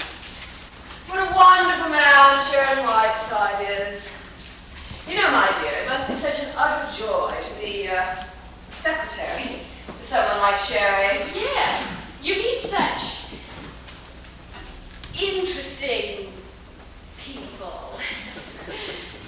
That's quite a gown, Lorraine. Going anywhere? Oh, this? I just threw on anything at all. Aren't you dressing for dinner? No, just what meets the eye. Maggie, who does your hair? A little French woman named Maggie Cutler comes in once every morning. You know, every time I see you, I keep thinking your hair could be so lovely. I've always wanted to get my hands on it. I've always wanted to get mine on yours, Lorraine. What, dear?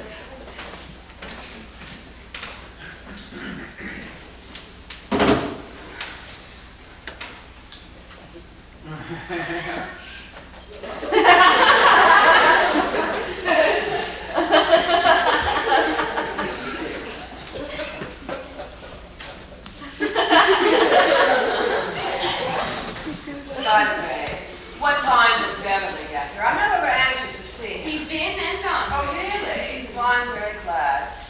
Of course, you're great friends with him, aren't you, you and Beverly? Yes, I think he's a wonderful person.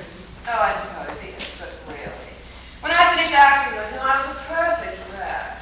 All during that tender love scene that the critics thought was so magnificent, he kept dropping peanut shells down my dress.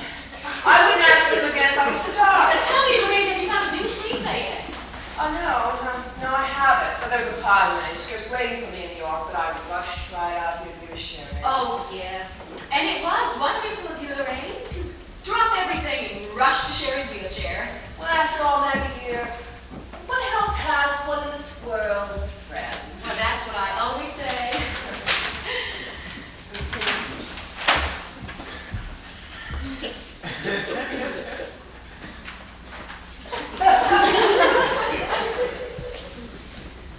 Everything okay? Just fine. How long was Sherry be in there? Not long. Did you know that Mr. Jefferson has written quite a good play? The young man that drove you to your hotel? Really? No, I didn't. Isn't that interesting? Yes, isn't it?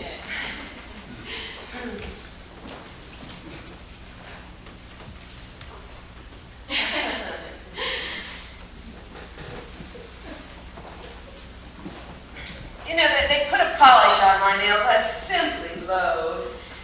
I don't suppose Elizabeth Arden has a branch in this town. Now she has the sense. Yeah, I'll just have to bear it. It does depress me.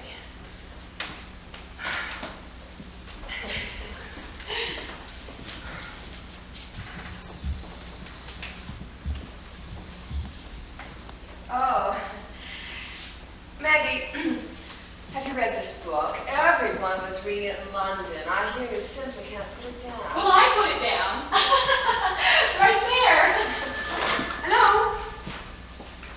Who? Miss, Lorraine Sheldon? Yes, she's here.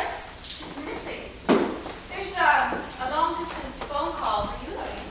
Long distance from here? What in the world? It's London. London. Hello? Hello!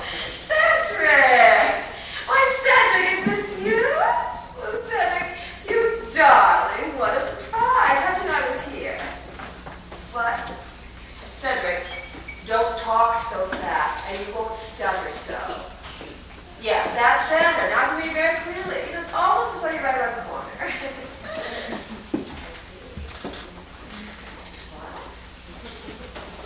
Darling.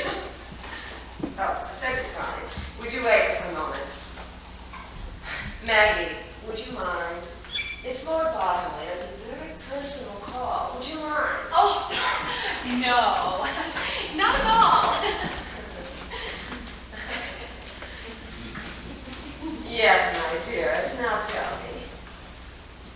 Cedric, please don't stutter so. Don't be nervous. Oh, my darling. Oh, my sweet. You don't know how I pray for this every night. Darling, yes.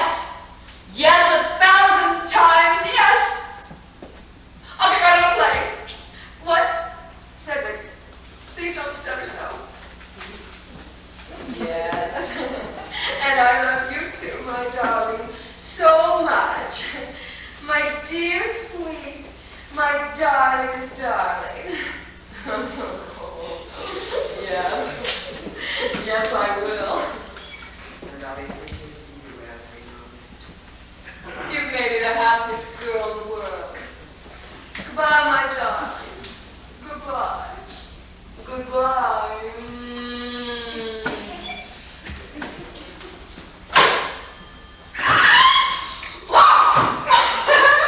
Sherry! Sherry! Oh, guess what has happened? Cedric just called me from London, and he's asked me to marry him. What? Sherry, think of it at last. Oh, I've got to get a plane out of here right away. May I come in? Oh, Maggie, I've got to get out of here right away. I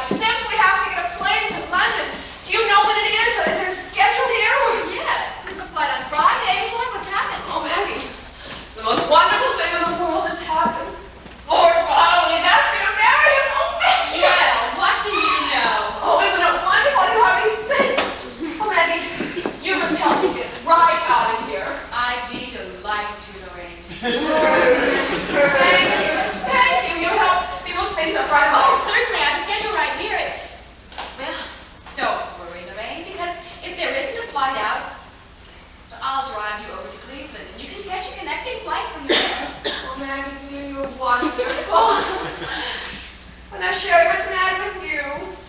You haven't said a word. You haven't even congratulated me yet. Let me understand this, Lorraine. Am I to gather from your girlish squeals that you are about to toss your career into the ash can? No. I may not be able to play this season, Sherry, but there'll be other seasons. I see.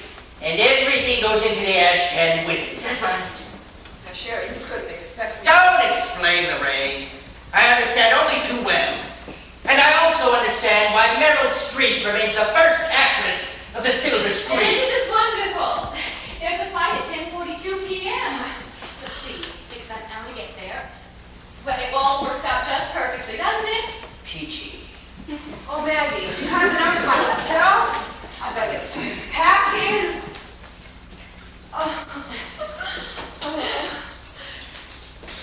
Hello, Ashley House, this is Miss Sheldon. Yes, that's right. Will you put me through to my maid? Oh, look, it's snowing out. Isn't that wonderful? I never felt more like Christmas in all my life. Have you, Sharon? Shut your nasty little face. Dad, listen very carefully. We're leaving here tonight for New York and then on to London on Friday. I want you to start packing immediately. I'm going to talk to you about an hour. Yes, that's right. But first I want you to send some telegrams to me. Is that pencil? Right. The first one goes to Prince Charles and Princess Diana. You'll find all my addresses in my little book. It's in my dressing case. Chuck and Di, my darlings, am returning Friday to London. Said that I be married immediately upon arrival. Wanted to be the first to know. Love, Lorraine. Now send. What was that? Thank you, Cosette. Thank you very much. Send that same message to Barbara Cartland and David Frost. And my mother in Kansas City. You got that? Oh, send another telegram to Halston, New York. Meet me noon tomorrow at the Plaza with sketches of Bridal Gown and Trousseau, Lorraine Sheldon. Oh, and another message to Monsieur Cartier in London. We're holding reserve for me the triple strand of pearls I picked out in October. Call me tomorrow, Plaza, Lorraine Sheldon. Have you got all that straight, Seth? Oh, that's fine. But you have to rush, my dear. I'll be there in about an hour, so be ready. Goodbye. Oh, thank goodness for Cosette I got without her. She's the most wonderful maid in the world. But isn't life just full of surprises? Who would have thought an hour ago I'd be on my way to London? An hour ago? Oh, no, I certainly wouldn't have thought it an hour ago. Will you both stop this female drooling? I have a violent headache. Can I get you something, Sharon? Now look here, Sherry, I'm sorry if I've offended you. But after all, my life is my Well, own. hello, everyone. Say, did you know it's snowing outside? We're going to have a real old-fashioned Christmas. Why don't you telephone your scoop to the New York Times? Bert, Miss Sheldon has to catch a flight from Cleveland tonight. Can we drive her over there, you and I? Why, certainly. Sorry you have to go, Miss Sheldon. No bad news, I hope. No, on the contrary, very good. It's a wonderful news. Yes, indeed. Calls for a drink, I think. Oh, You're not being a very good host, Sherry. How about a bottle of champagne? Oh, well, I can do better than that. How about I fix up a Jefferson special, all right, Mr. Whiteside? Yes, yes, yes. It's anything. Only stop dribbling. Has anyone admired my Christmas present yet, Maggie? But how about it? Look, everyone, from Mr. Jefferson to me. Oh, it's charming. Let me see it. Oh, and it's even inscribed. To Maggie, long may she wave. Bird. Why, it's a lovely Christmas present. That's sweet, Sherry. Ducky. See, Bert, I told you to be right. Just goes to show you what you get if you save your coupons. What's going on between you two anyhow? Maggie, are you hiding something from us? Great God, will this dribble never stop? My head is bursting. Jefferson special will cure anything. By the way, Mr. Whiteside, I did get a 2-minute interview with Beverly Carlton. You certainly were right. He's something. Why don't you go make some drinks, Bert? Oh, on the fire. I was lucky to get 2 minutes even. He spent most of his time in a telephone Bert, mix those booth. drinks, okay? Okay. I couldn't hear exactly what he was saying, but from the faces he was making, it looked like a scene. Oh, from one of his Bert, plays. go right ahead and mix those drinks. Just a minute. Mr. Carlson was in a telephone booth at the airport. Oh, certainly was. Thought he'd never come out. Kept talking and making the damnedest faces for about 5 minutes. Bert, my boy, I have an idea. I shall love the Jefferson special. Make me a double one, will you? My headache has gone with the wind. Sherlock Holmes is now at work. Hello, operator. Tell me, has there been a call from England over this phone within the past half hour? Yes, I'll wait. Sheriff, what is all? What's that? There have been no calls from England for the past 3 days. Thank you, Blossom Girl. Now, will you repeat that, please? Hear it, dear.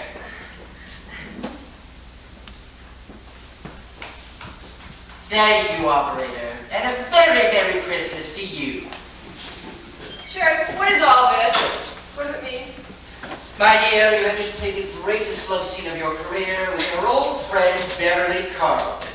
Well, that's not true. I was talking to Cedric. What do you mean? My dear, that was Beverly poured out your girlish heart too, not Lord Bottomley. Ah, me, you would have thought 5 minutes ago that you would not be going to London. Sherry, I wanted to explain. Well, you heard the operator there. All I can tell you is that Beverly was indulging in one of his famous bits of mimicry. You've heard him do Lord Bottomley before, haven't you? Yes, of course. But why would he want to do such a thing? Well, this is one of the most dreadful... Oh! The telegram! My daughter! What's the number to my children? Oh, wait! Oh, pay him back. This is the last thing. My goodness! Stop! Oh, wow! Dirty rotten. Come on, Action House. Give me my name. What? Who the hell do you think this is? Miss Sheldon, of course. If only Cosette has something to me. Cosette. Did you send the telegrams? I want you to call each and every one of those people, long distance, person to person, and tell them that somebody produced my name, and to disregard anything and everything they hear from me, except this call, of course. Don't ask questions. Do as you're told. Well, don't argue with me, you French bitch. Do as you're told. And we're not going. Steady, Blossom. Take it easy. What do you mean? Do you realize how you'll have to stop me? I don't dare show my face. Oh, I always knew Beverly Carlton was low, but not this low. Why? Why? It isn't even funny. Why would he do it? That's what I don't know. Why would he do it? Why would anyone want to play such a silly trick? Can't understand. Can you, Sherry? Can you, Mammy? You both saw him here this afternoon. Let me walk out of here. Go right to a phone booth. Try to ship me off to England on a fool's errand. I mean, it must have. It doesn't make any sense. Otherwise, what? Would Beverly Carlton or anyone else for that matter want me to?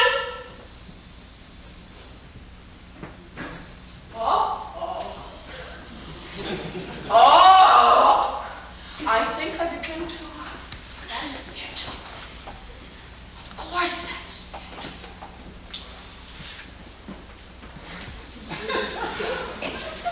Yes, and that's a very charming bracelet that Mr. Jefferson gave you, isn't it? Oh, it makes complete sense now. And to think that I very nearly, well, wild horses couldn't get me out of here. Now, Maggie dear, and if I were you, I'd hold on to that bauble. It will give you something to remember him by. All right, Mr. Whiteside, almost time. Start testing. Here's your copy of tonight's broadcast. How much time? A couple minutes.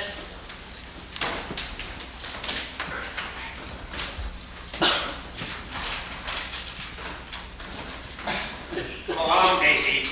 Testing. 1, 2, 3, 4. Testing. Well, here comes the Jefferson special. We'll say How are we time. coming in, New York? Oh, I'm sure we have, Mr. Jefferson. Okay. I'm not going after all. My plans have changed. Oh, really? How nice. Mr. Jefferson, I hear you've written a simply marvelous play. I want you to read it to me tonight, will you?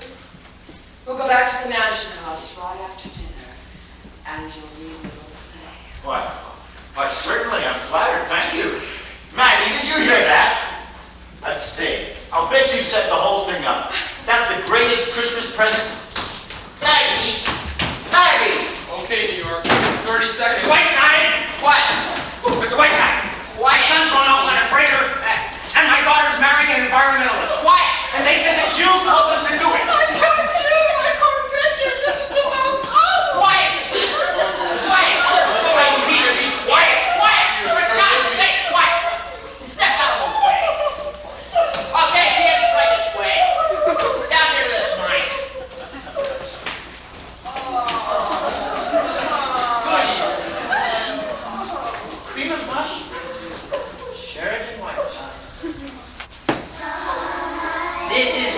Whiteside speaking. On this evening, when my own heart is overflowing with peace and kindness, I think it most fitting to tell once again the story of that still and illustrious night, nigh at the 2,000 years. A penguin, it's big!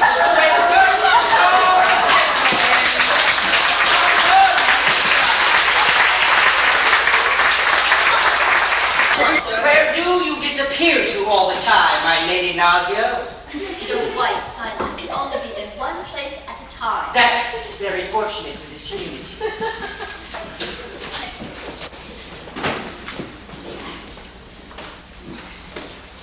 Good morning, Mr. Whiteside. Merry Christmas. Merry Christmas, John. Merry Christmas. Are you ready for your breakfast yet, Mr. Whiteside? No, I don't think I want any breakfast. Has Miss Cutler come down yet? No, sir, not yet. Is she in her room, do you know? Yes, sir, she is. Shall I call her? No, that's all, John. Yes, sir. I'm taking the 1 o'clock train, Sherry. I'm leaving. You're doing nothing of the kind. Here are your keys and your driver's license. The key to the safe deposit vault is in the apartment in New York.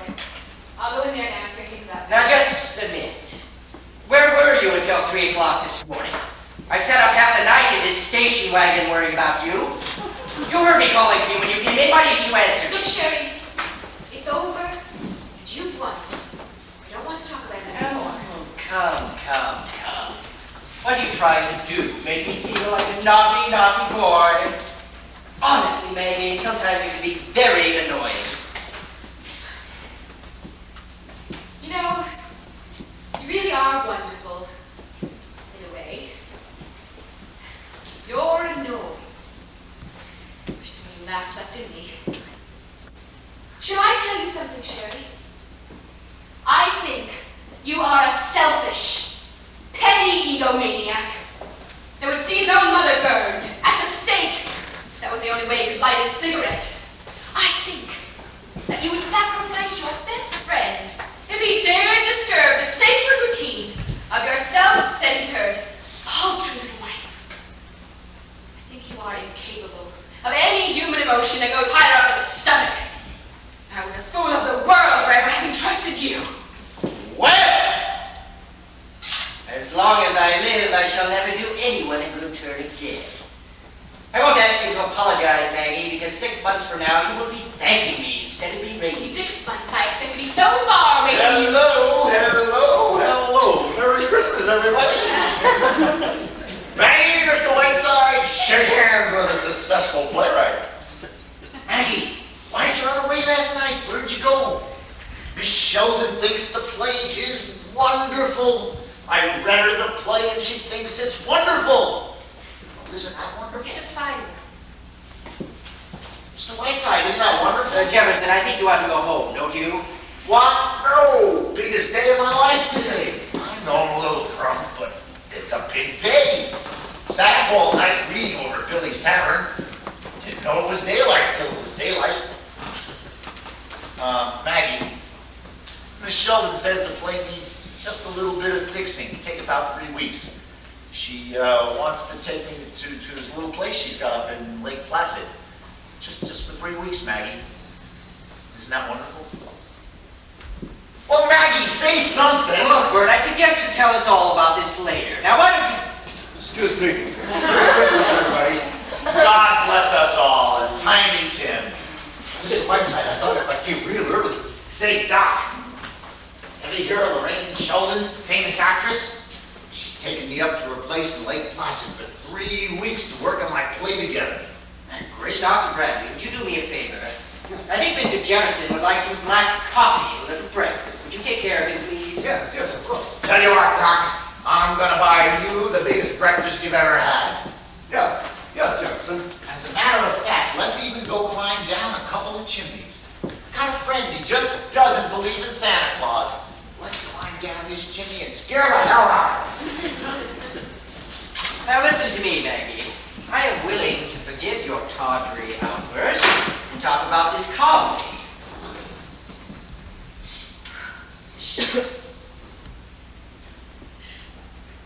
I love him so terribly.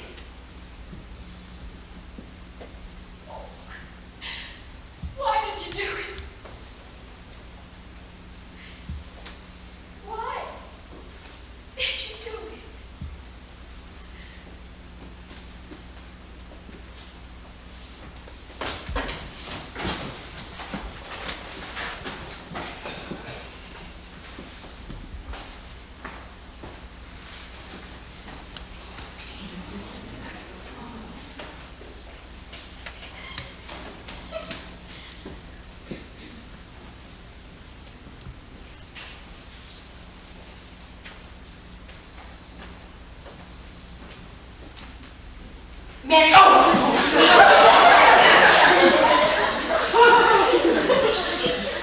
Christmas, Miss Stanley. I'm afraid I shouldn't be seen talking to you.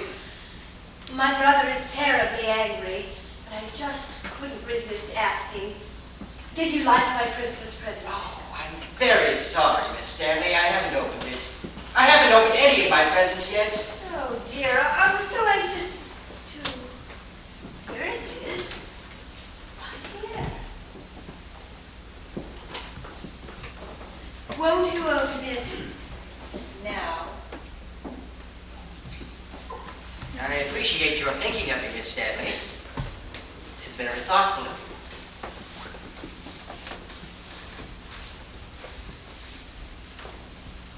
Why, it's lovely. I'm very fond of these old photographs. Thank you very much. I was 22 when that was taken. That was my favorite dress. Do you really like it? I do indeed. When I get back to town, I shall send you a little gift. Oh, my thank you, Mr. Whiteside. I shall treasure it. Well, I shall be late for church. Goodbye.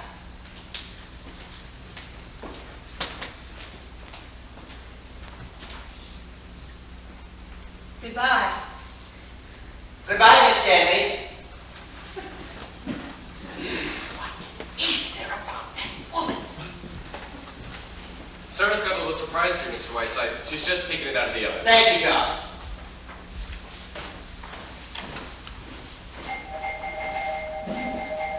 Miss Bree! Miss Bree!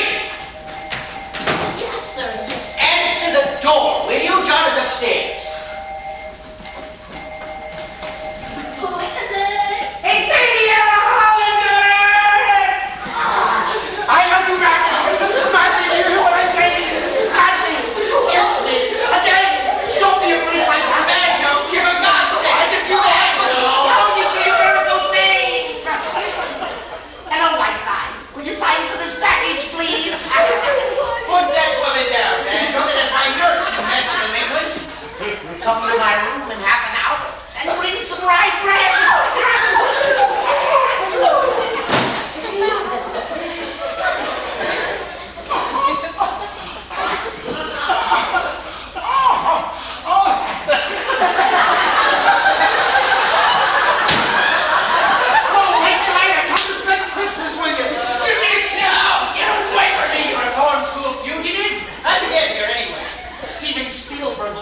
Bicycle. Whiteside was busy shooting yesterday, and I'm on my way to Nova Scotia. Flew here in 3 hours. Borrowed an airplane from Bill Boeing. Whiteside, I brought you a wonderful Christmas present. This bra was once worn by Dolly Parton. Listen, you idiot. How long did you stay? Just long enough to take a bath. I'm on my way to Nova Scotia. Where's that? Nova Scotia? What are you going to Nova Scotia for? Well, I'm sick of Hollywood. There's a dame in New York I don't want to see. So I figured I'd go to Nova Scotia and get some smoked salmon. Where the hell's Maggie? I want to see her. What's the matter with you? Where is she? Banjo, I'm glad you're here. I'm very annoyed with Maggie Berry. Oh, what's the matter? Say, what is this? I thought you couldn't walk. Oh, I've been all right for weeks. That isn't the point. I'm furious with Maggie. She's turned on me like a viper. You know how fond I am of her. Well, after all these years, she's repaying my affection by behaving like a fishwife. What are you talking about? But I never believed for a moment she was really in love with you. In love with who? Look, I just got you. Remember? God, I'm telling you, you Hollywood nitwit. Young newspaper, here it's happened. No kidding. So Maggie finally fell, huh? Well, what do you know? What kind of a guy is he? Shut up and listen, will you? Go on. What happened? Well, Lorraine Sheldon happened to come out here and visit me. Old hot pants here? Now listen. This young fellow, he'd written a screenplay. Well, you can guess the rest. He's going away from Lorraine this afternoon to rewrite. So there you are. Maggie's in there now, crying her eyes. Ah, gee. Say, wait a minute. What do you mean Lorraine just popped down there? I smell rapture. Ain't a rat with a beard. Well, all right. But I did it for Maggie because I thought it was the right thing for her. No, sure. You haven't thought of yourself in years.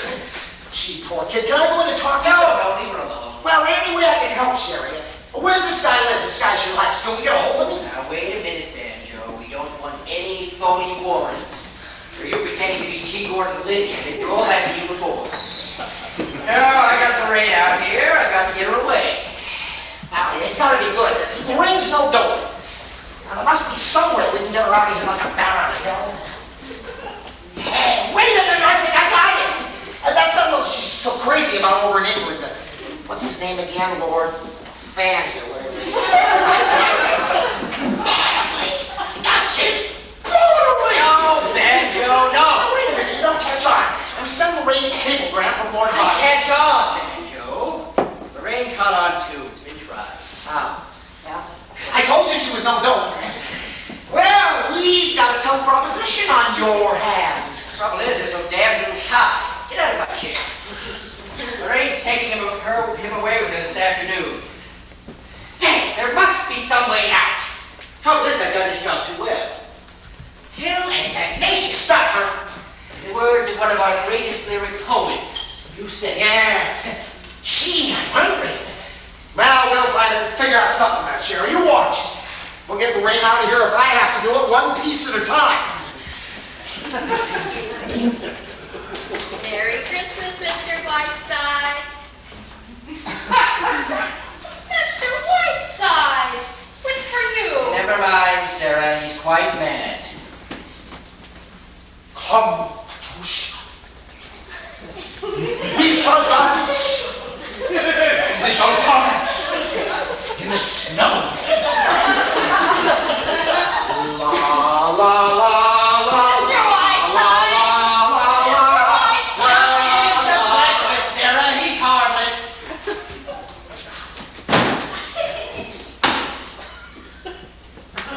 And just what does this mean? It means, Mr. Whiteside, that I am leaving.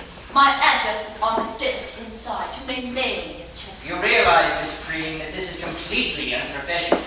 I do, indeed. I am not only walking in on this case, Mr. Whiteside, but I am leaving the music profession. I became a nurse because all my life, ever since I was a little girl, I was filled with the idea of serving a suffering humanity. After 1 month with you, Mr. Whiteside, I'm going to work in a church warfare now. On anything I can do to help exterminate the human race with the greatest of pleasures. Florence Nightingale had ever nursed you, Mr. Whiteside. She would have married Jack the Ripper. Instead of founding the Red Cross. Good day. Mr. Stanley is here with June. He brought June back. Oh, thank goodness you're back. Oh, June, you're not married, are you? You're not married? No, I'm not, Mother, and please, don't be hysterical. Oh, if it had been anyone but that awful boy. Oh, thank goodness you stopped it, Ernest. How did you do it? Never mind that now, Daisy. Just take June upstairs. I have...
Very well, thank you, Banjo.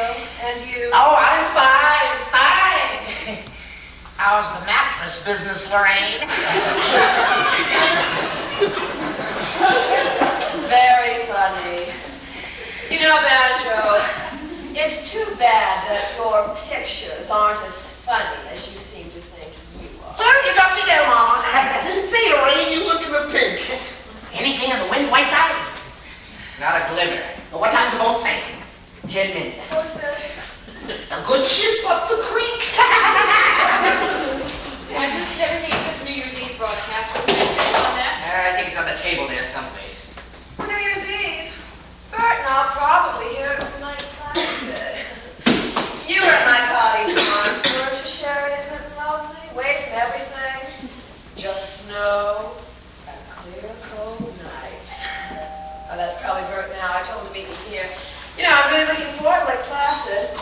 Bert's the kind of man who'll do all winter sports beautifully. Will he get tied? Yeah. All right. Bring in here. Those big balls. Careful there. Oh, Sherry. What?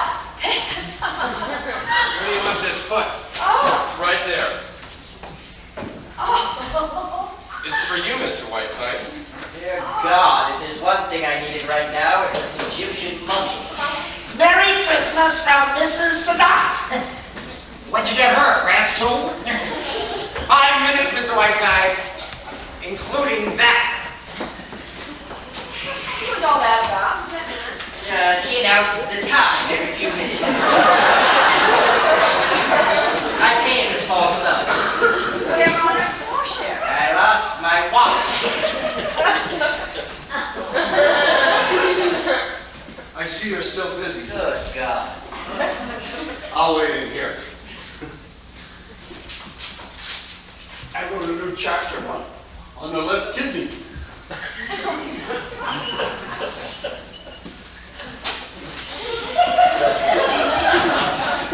Was that the plumber again, Sherry?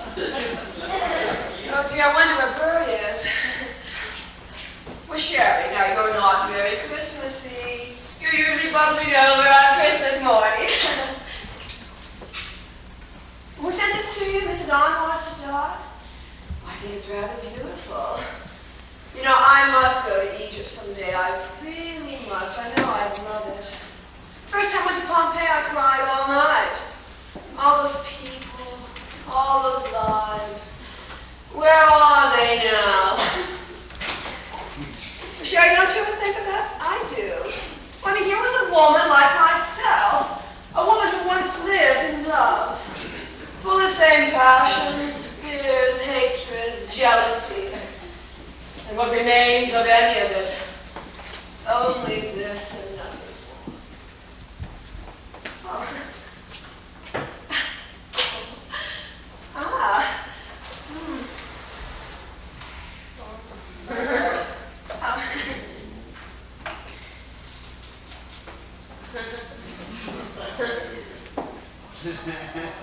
A span of 4,000 years.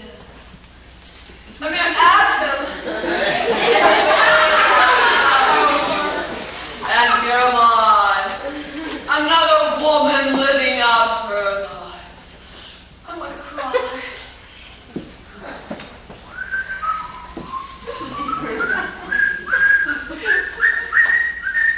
Oh, but I haven't asked you.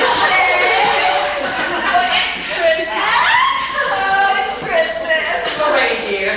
Have you ever played St. Joan? No, I haven't. Why do you ask? Well, there was something about your expression as you stood in that case. There was an absolute halo about you. Sherry, how sweet. It transcended any mortal expression I've ever seen. Step into it again, dear. You're joshing, aren't you? My dear, I don't make light of these things. I was deeply moved. There was a strange beauty about you, Gray. Pure Da Vinci. Please do it again. Well, I don't know exactly what I did.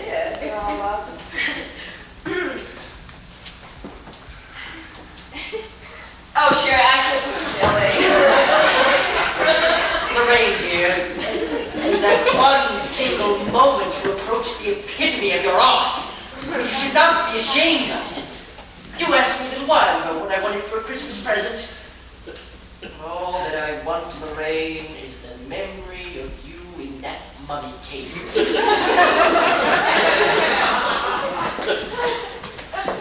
I'm all choked up.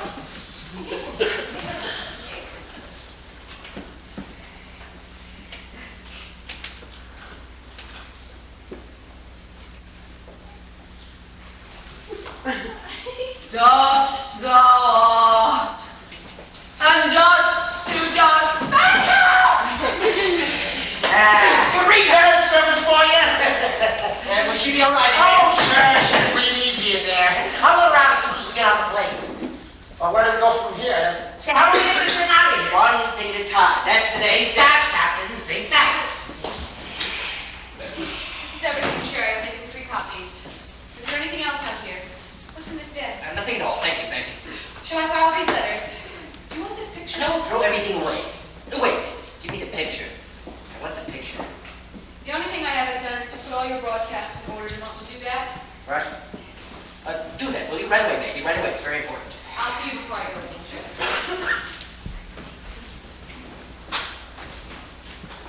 Got it! Wow. I knew I'd seen this face before. Now I know how to get this out of here. What face? How? Time is up, Mr. Whiteside. 15 minutes. Ah, yes, Mr. Stanley. 15 minutes. Now, but just one favor before I go. I would like you to summon those 2 officers and ask them to help this gentleman down to the airport with this mummy case.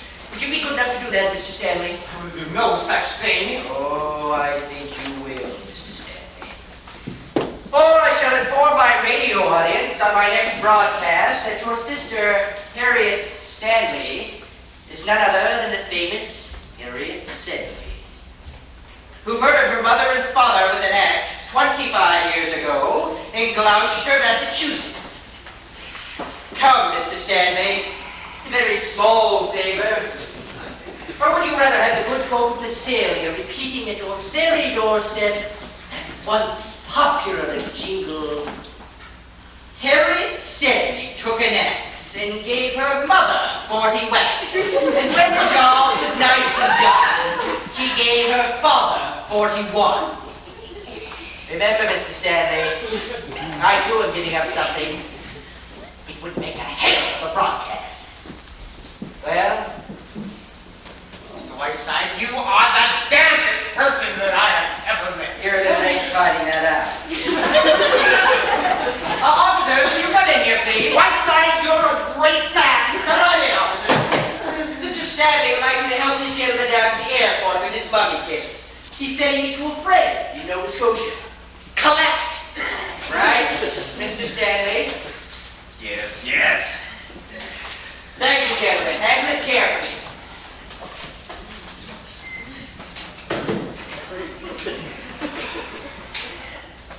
Banjo, my love, you're wonderful, and I may write a book about you. Well, don't bother. I can't read.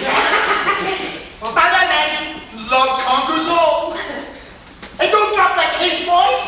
It contains an antique.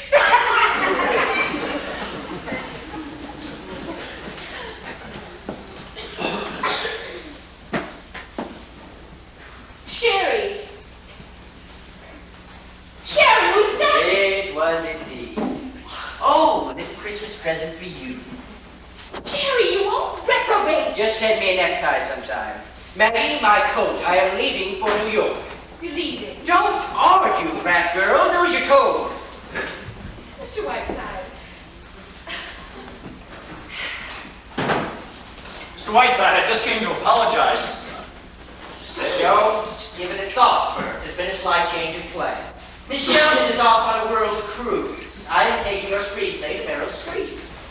And Miss Cutler will play Maggie. Oh, thank you, Maggie, my darling.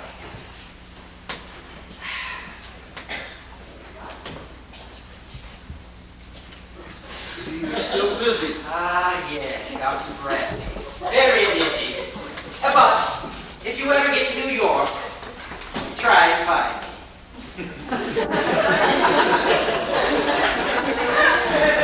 Goodbye, my lamb. I love you very much. Sherry, you're wonderful. ever know the trouble you've caused. Goodbye, Mr. Whiteside. Goodbye, Mrs. Stanley. I would like to hear in the near future that your daughter has married her young man, and that your son has been permitted to follow his own bent. Or else.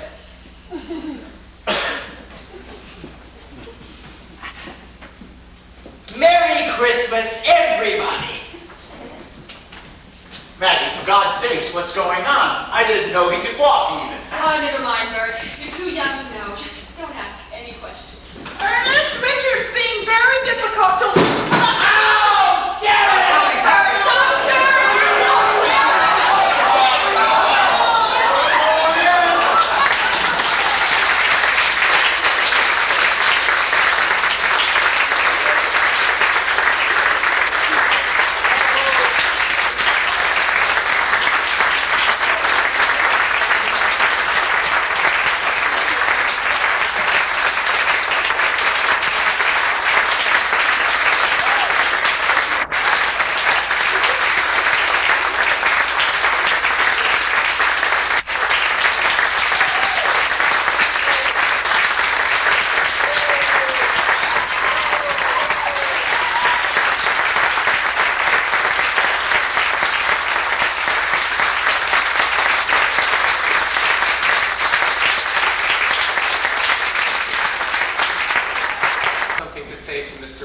What about Richard? Is there any news about Richard? It's all under control, Daisy. Just take June upstairs. Now, haven't we had enough melodrama, Father?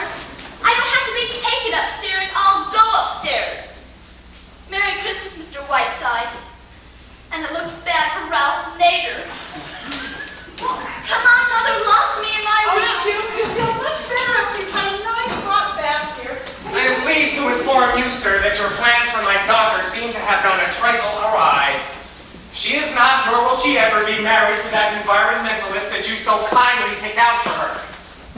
As for my son, he has been apprehended in Toledo and will be returned within the hour. Now, not having your gift for invective, sir, I cannot tell you what I think of your obnoxious interference in my affairs. But I can tell you that I have now arranged that you will interfere no longer. Come in, gentlemen. Mr. Whiteside, these gentlemen are deputy sheriffs, and they have a warrant by which I am enabled to put you out of this house. And I need hardly add it will be the best moment of my life. Mr. Whiteside, I'm giving you 15 minutes in which to pack up and get out. If you're not gone in 15 minutes, these gentlemen will forcibly eject you. 15 minutes, Mr. Whiteside, and that includes bag, baggage, penguins, octopus, and cockroaches. Thank you, gentlemen. Wait outside, please. I'm now going upstairs to smash my radio and my television set so that not even accidentally will ever hear your voice or see your face again. Sure you don't want my autograph, old fellow? 15 minutes, Mr. Whiteside.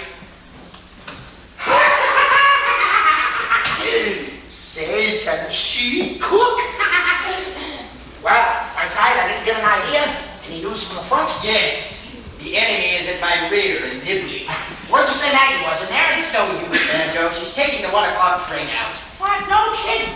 You mean she's really quitting you after all these years? She's really leaving you? Yes. Then you only got to 1 o'clock to do something. No, dear. I have exactly 15 minutes.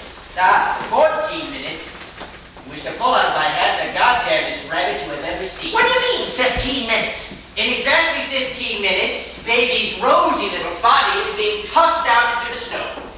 My hostess swore out a warrant.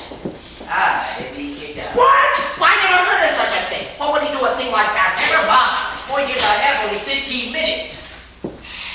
Banjo, the master is growing a little desperate. Yeah. Well, how about laying your cards on the table with the ring? Banjo, you know Dre Girl as well as I do. What do you think? You're right. Now, Banjo, go in and talk to Maggie for a minute right in there. I want to think. If I knew where the ring was, I could get her car and run her over. Wouldn't hurt her much. Please, Banjo, I got to think. Pardon me, miss. Is this the YMCA? Is this Oh, you idiot. Well, Mr. Whiteside, I didn't get very far. Any suggestions? I'm very sorry, Richard. Very sorry indeed. I wish I were in a position. Well, you're not in a position. Thank you, officer. Here's a little something for your trouble. Thank you, sir. Good day. You go upstairs, please, Richard. 10 minutes, Mr. Whiteside. I brought you some orange juice, Mr. Whiteside. Feeling any better? Superb job. Any cyanide with this orange juice? Open the door, John. Probably some nerve gas from an old friend. Say, that crazy fellow sure made a great hit with Sarah. He wants to give her a screen test.